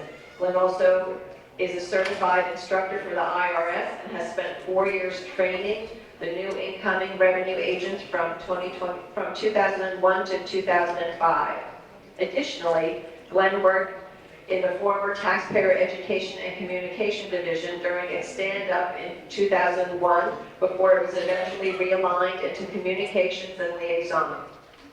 His current assignments include the annual federal state tax workshops, North and South Jersey Working Together, AARP, Multilingual Associations, school districts, and the underserved community.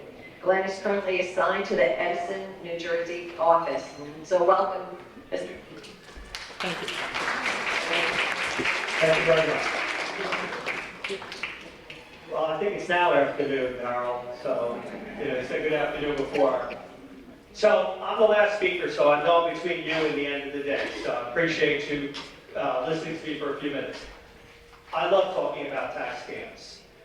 Tax scams is an industry. All the scams you heard today, and as it was said, this is not people in a basement with a hoodie on with a single 40-watt light bulb. This is people going to an office, clocking in, making billions of dollars a year. This is an industry, okay? They're looking to scam you. But there is one thing, if you take away anything from my presentation, if you write this 5-letter word down, IPPIN. I'll repeat it. IPPIN. It's an identity protection PIN. You go to irs.gov, you put in those 5 letters, it'll bring you to our landing page where for no cost, You go through, you verify your identity. We do use ID.me, which some of you may be familiar with. Other federal and state agencies and private companies use them. Once you verify your information, every January you will download a 6-digit PIN and put it on your tax return. What that does is no one can file a tax return under your social security number without that PIN. So somebody, see, the big thing is when someone files a fraudulent tax return, if it gets through the front door, now you would have to file by paper. But if you have that identity protection PIN, which changes every year, and you download it every January, and if you're not sure how to do all this, just get a grandkid, okay? They'll bring you right through it very fast. You get this identity protection PIN, and you put it on your tax return, and we already know you have a PIN. So if we get a tax return with your social security number but no PIN, it doesn't come through the front door, we kick it back. Now you can still file electronically. Because folks, if you have to file by paper, it's going to take 4 to 6 months to verify your identity with the backlog before we can get you your refund. So I know most of you probably file electronically. You might use the BIDA services or TCE, tax counseling for the elderly. But the biggest thing you can do is this afternoon or tomorrow, go to irs.gov, put in those 5 letters, IPPIN, do it for yourself, have your spouse do it, tell your family about it. This is a free second layer of protection that will always protect your tax return from being falsely filed by somebody else. And your tax preparer should be telling you about this. Part of what I do during my day of education is I go out and I talk to practitioner groups and I tell them, stress to them to do this. Then I come to a group like this and I tell you to do it and to tell your tax preparer that he or she should also be advertising this. We've had this identity protection PIN for years, and people are not using it. And I don't know why. It's easy. Yes, some of you might know that ID.me can be a little bit difficult with going through the process with the New Jersey license. I've done it. It worked for me with the camera, but some people with the camera, the holograms cause a problem. That's when they will actually send you a video link. They will talk to you.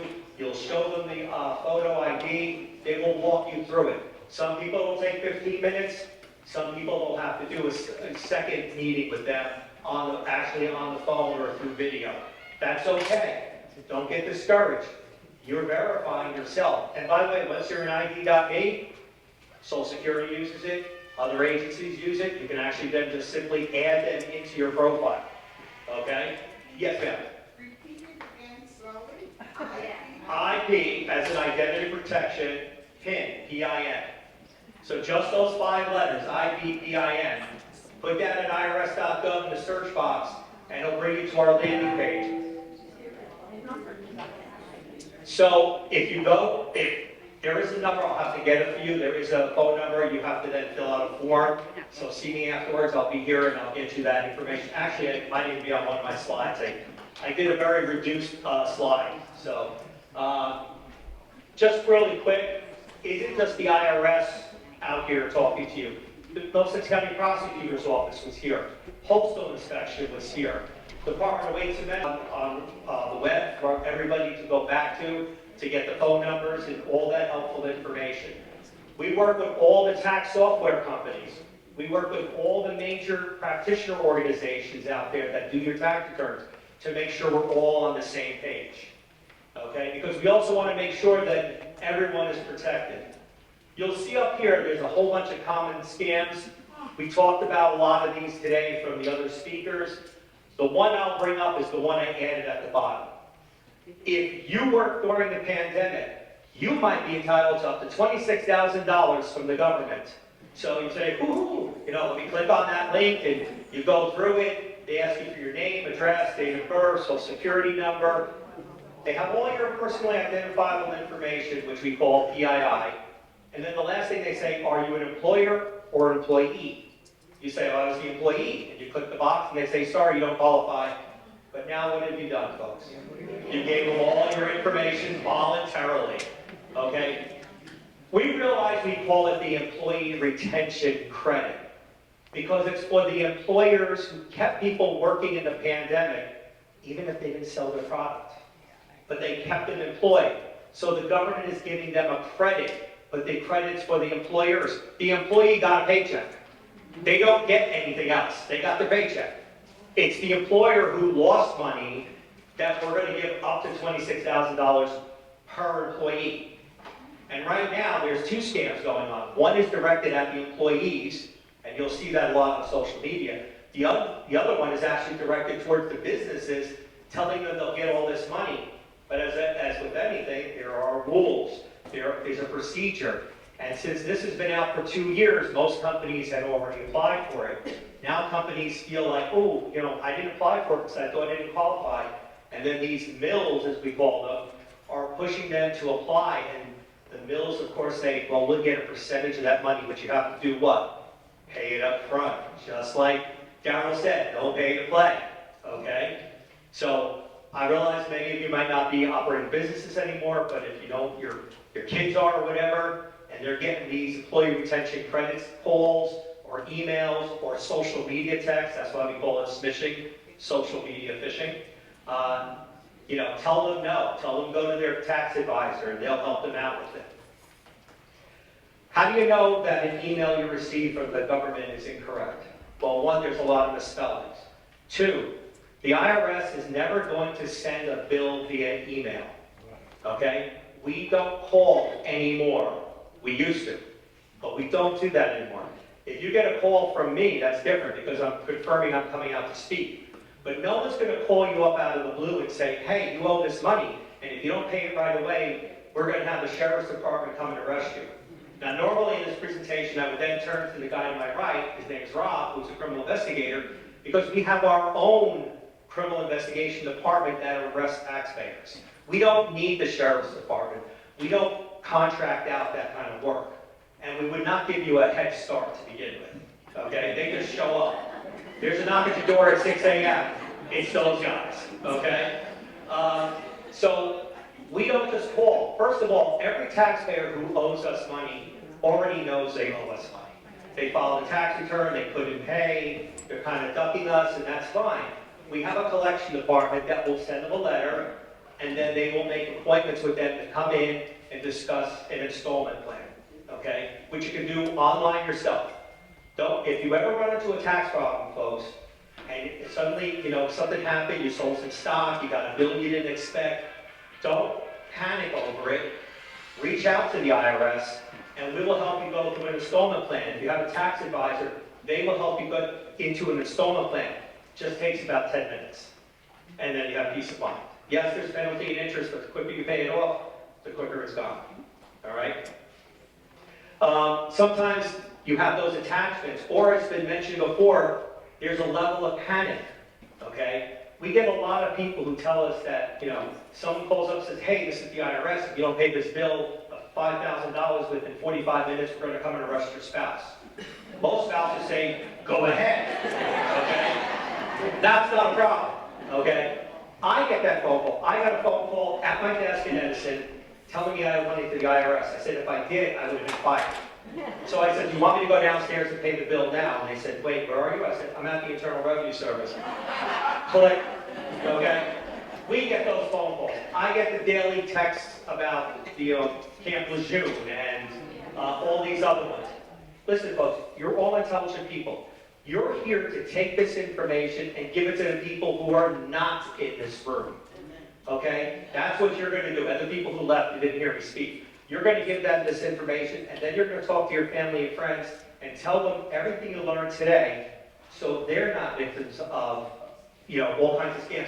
Let me tell you, your grandchildren are not safe. Okay? They take their social security numbers, they run credit cards, they'll file tax returns. And again, right now, you can't get an identity protection PIN unless you're 18 years old. But we're working on trying to get the kids some type of protection, the dependents on the tax return. But again, you have the way to do it with the identity protection PIN. And just remember, nobody's ever going to demand payment immediately, okay? Don't ever respond to those emails. I heard a couple people saying, well, I listened and I wrote down the information. Like we said, if you stay on that phone, They're gonna keep you going. They're gonna call you back. So the best thing to do is just say, send me a letter in the mail, hang up the phone. Will you ever get the letter in the mail? 99.99% you won't, but if that is that 1% time from the IRS for some odd reason, we're just gonna send you a letter. We're not gonna be mad, all right? We only call you if you contact us first and you ask us to call you back. There are some people who owe us bills and they want to make an offer in compromise and they'll send in the paperwork and they'll say, please call me between 2 and 4 o'clock. We'll call them back and say, you sent us a letter. If they forgot, we'll say, no problem, we'll just send you a letter. Okay? So it's okay to hang up. In fact, we encourage you to hang up. Okay? Make sure that you use strong passwords. I can't tell you how many people tell me their password is password. Thank you. Or it's QWERTY. And what is QWERTY? QWERTY is from where? Typewriter. Left corner across. Okay, most popular password in the United Kingdom. Now you know if you go to the UK what to use. Okay? If you should get an email and you know it's not from the IRS, you realize it's phishing, and you know phishing, when we say phishing, we mean PH. Okay? You can email to us at phishing@irs.gov. Just forward it to us. Okay? You may say, oh, I get these all the time. The IRS isn't going to do anything with it. No.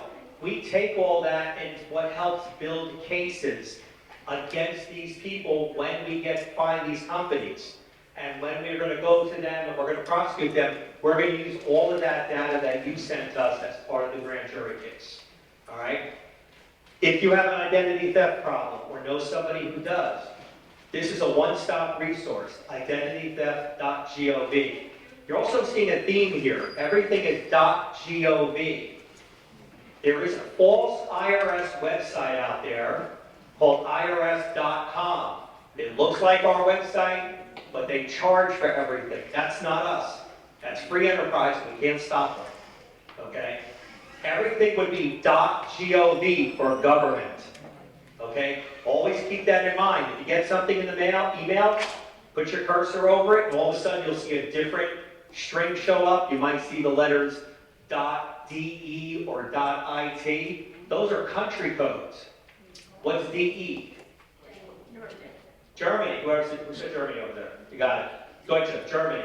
IT, Italy. Okay? We don't send our work out to be processed. Okay? Everything is done in-house.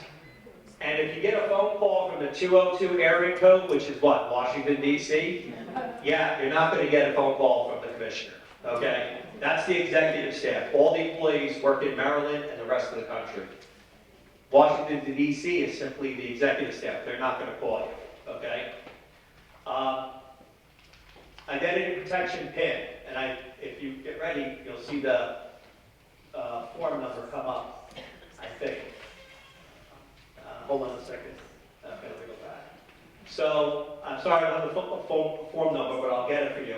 So, again, you go to irs.gov. It's a one-time registration process. It's a voluntary opt-in. I know there's people out there that feel like, oh no, that program, once you're in it, you can't get out of it. That's the old IPPIN program that I'm under, due to the Office of Personnel Management having a data breach. I'm in that program, so I can't get out of it. But hey, why would I want to get out of a free level of security that prevents someone from using my social security number to file a false tax return before I have a chance to file it? I think, as my father likes to say, it's a no-brainer. Boy, I'm getting much more like him every day. It's, you know, folks, I push this IPPIN because it's so easy to do. When we originally rolled the program out, it was only to those states that had identity theft problems. Florida, D.C., Georgia, New York, California. But eventually we now let the entire country in. Everybody can do this voluntarily. Now you know that the data thieves know about this. But it's very hard for them to show a driver's license to the camera that they don't have for you. That's why they use the driver's license. And in New Jersey, because of our holograms, you got to catch the light just right. And like I said, if it's a problem, they'll say, we'll send you a video link, and then you click on the link and you actually talk to a person. So we use an outside contractor, just like everybody else does. It's called ID.me, that's M-E. And you'll see that on this webpage. And like I said, you can just put IDPIN in the search box, or if you want to type the whole string out, you can. And every January, you'll go in, download your PIN. You're not going to email it to your tax professional. You're not going to call him even on his voicemail. When you go and you see your tax professional do your return, or your kid comes and does a return online, you'll put it into the software at that time. Okay? This is, like I said, very easy. Now I'm going to tell you one thing though. The IPPIN program, just like a lot of things, has to shut down for maintenance around middle of November and then reopens the middle of January. So if you want to get yourself into the system now, so you can download your PIN in 2024 January for the 2023 tax return, do it before the middle of January. Do it for yourself. You have a spouse, have your spouse do it as well. Tell your kids about it, because it's not an age thing, except you got to be over 18. This is a protection thing, okay? Never share it with anybody else. We actually say it twice in the full 2-hour presentation because it's so important. If you do have an identity theft problem, you can go to irs.gov, look up identity theft. You can go to identitytheft.gov. That's partnered with the Federal Trade Commission, okay? Interesting thing, the Federal Trade Commission has stated that 50% of all phone calls you receive this year are scam phone calls. If you don't recognize the number, if you have caller ID, don't pick it up, okay? The biggest thing that you do is you pick it up, and then they start talking. And you know, folks, I know you're all intelligent, but when somebody starts talking to you nice, and if you read Reader's Digest, and you go back to 2022, there's an article about a woman who had a traumatic brain injury, and the guy kept her on the phone for 6 hours, even allowed her to have something to eat, go to the bathroom, stole thousands from her, okay? You don't want that to happen to you, and you don't want it to happen to your friends. And with that, I know I said this to some people earlier. If something does happen to you, it's human nature not to want to report it because we're embarrassed. Please report it to the proper authorities, because that's how we get our facts and figures. Because I can tell you right now, every figure that was quoted today is lower than it really is, because no one's reporting things. But let's just say, ma'am, that you had something happen with identity theft. When you talk about it to people, which you should, you don't have to say it was you. You could say, my friend Claire, my buddy Josh, somebody else, blame somebody else, but tell people what happened. Why? Because it helps prevent it happening from somebody else. I recently gave a presentation for ARP for Middlesex County, and there was a guy in the audience, he admitted to the scams that happened, tens of thousands of dollars lost. And he was very, very distraught that we actually had to have some people talk to him there from other federal agencies, because he was crying, because he realized how much money he lost. And he lost it in one day.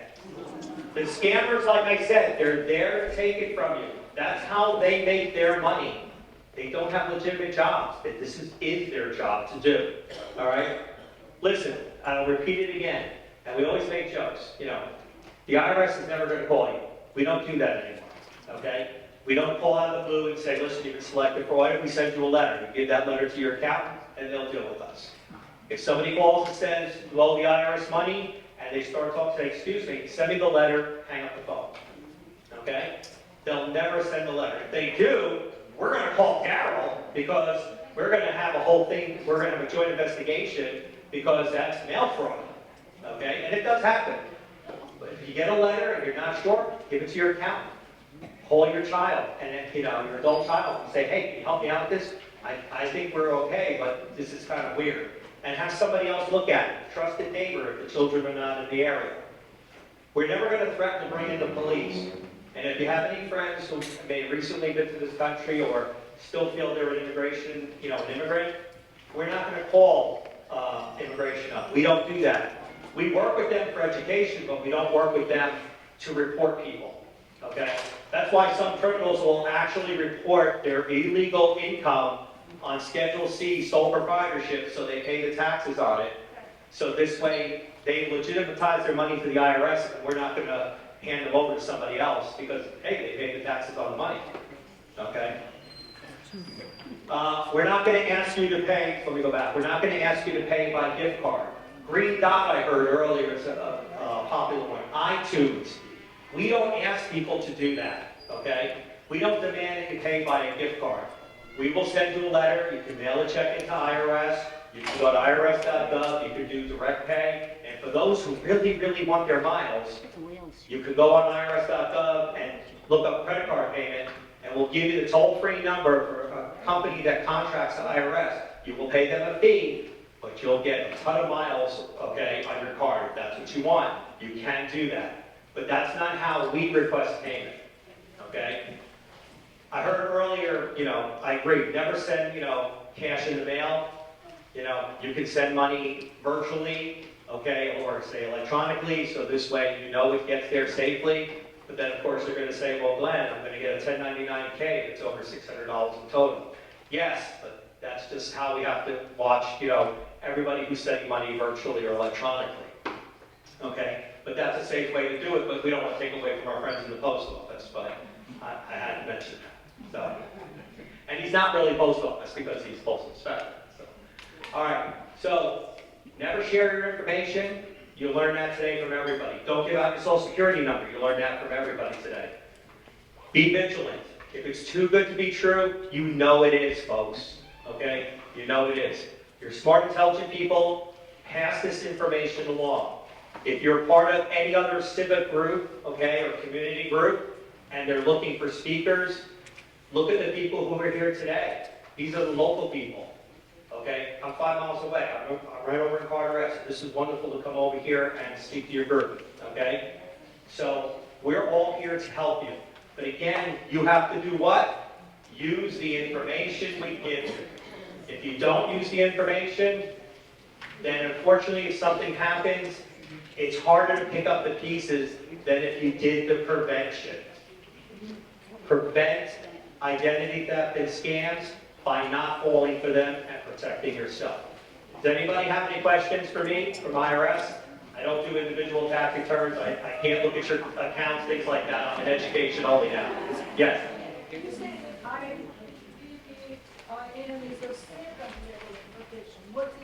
So the first level of protection is simply having your own social security number and filing. But if somebody breaks into your doctor's office and they get that data somewhere else, and they have your social security number, the IPPIN is the second level of protection because it prevents, as long as you have it, it prevents anybody else from using your social security number to file a tax return. And if your tax practitioner has not told you about this, tell them I said shame on them, and they know who I am. Because I know most of the tax practitioners in the state from the organizations that they go to that I speak at, and tell them, I said you should have an IPPIN, but remember there's a cutoff coming up in about 45 days for maintenance. Get it now, so this way in January you download the new number, because every year the number changes. It's random, 6 digits. If you actually go back and look at your tax return, where you sign your name or where your signature section is on the electronic return, you'll see a section that says Identity Protection PIN, 6 digits. And that's where it goes every year.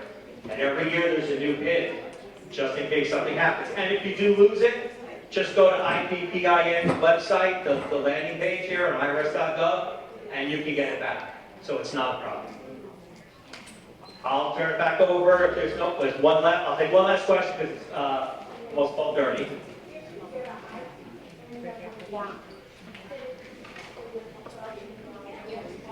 So the question is, if you get an IPPIN right now, it's for 2023. It's used the entire calendar year. So if you're filing an old 2021 return that you didn't file, you would use the PIN you had this year. But next year, this PIN, if you get it now, you can't use it on next year's return. You get a new PIN every year. And the PIN is good for the calendar year. Yes?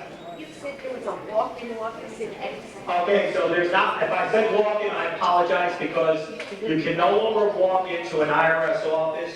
You have to call the toll-free line to make an appointment, but I'll tell you why that's good. And we've been doing this since 2019. 55% approximately of the people who call the appointment line never have to take off from work or take their time to go into the office. The person who they're talking to on the phone is an account manager who looks at their account, sees what the issue is, and says, oh no, man, all you have to do is just send this to this address, and we will handle it, and you don't have to take the time to go in. But if you do go in for an appointment, you show up about 10 minutes before your appointment time, and you will be seen at that time. So no long lines outside of our door, because you have to have an appointment to come in. Where is that number? I'll give it to you.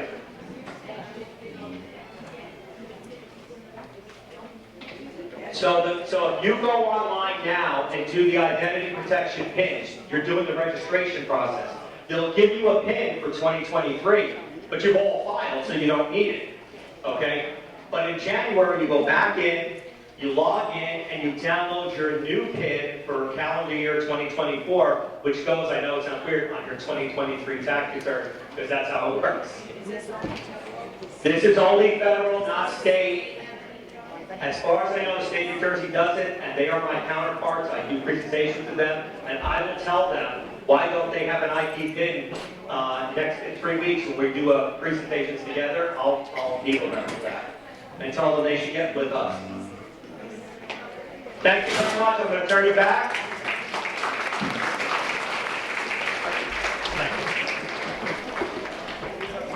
Thank you, Glenn, and thank you everyone for joining us today. I also just want to share that, sometimes, as we've been saying, these scammers, it's a business. It's a multi-billion-dollar business. They work in teams, they work in shifts. I had an incident reported to me where someone, it was regarding the driveway. Someone wanted to do repairs, and while this person was talking to them in the doorway, they kind of let them come into the house. Someone else snuck behind and went into their bedroom and stole their jewelry. So never let anyone into your house. Be really careful, but we've given you tools to be able to use and to move forward and not get scammed. But if you do, call someone and let someone know. So again, thank you for joining us. Thank you to all our speakers. Thank you to Allison and Michelle. I'm going to give it back to Allison. Hi everyone, I just want to say thank you so much for coming today and being so attentive. I know that my brain is bursting with a lot of information. I'm sure yours all are too. If you ever have any questions, you can always call our office, Division on Aging. The phone number is right on your little pads that we had made for today. Also, all important phone numbers, email addresses, websites that you saw today will be available at all of the 6 senior centers in the next few weeks. So we will have them printed out for you there, and you can always call our office as well for that. I also just want to remind you there are 2 surveys in your folders. One for the Middlesex County Office on Aging and Disabled Services. That's how they get to learn about what your needs are in order to provide more and better programs for all of you. And the second one is for our office so that we know what we do well and what we need to do better in terms of the presenters that we bring to you. Also, too, there are 2 programs advertised in your folders. One, I forget the exact title, but it's about how to get better sleep. That will be in October. And the second one, we are having a Medicare conference. And there you will learn about Medicare fraud and also about new updates for the 2024 Medicare season. So you do have to RSVP to our office, Division on Aging, for both programs, and you'll find the phone number right in there. If you have not received the 2023 Senior Services Directory, please do see one of our staff. We're in blue shirts in the back, and we will get you one. You can refer here to a lot of the information that we spoke about today as well in our resource directory.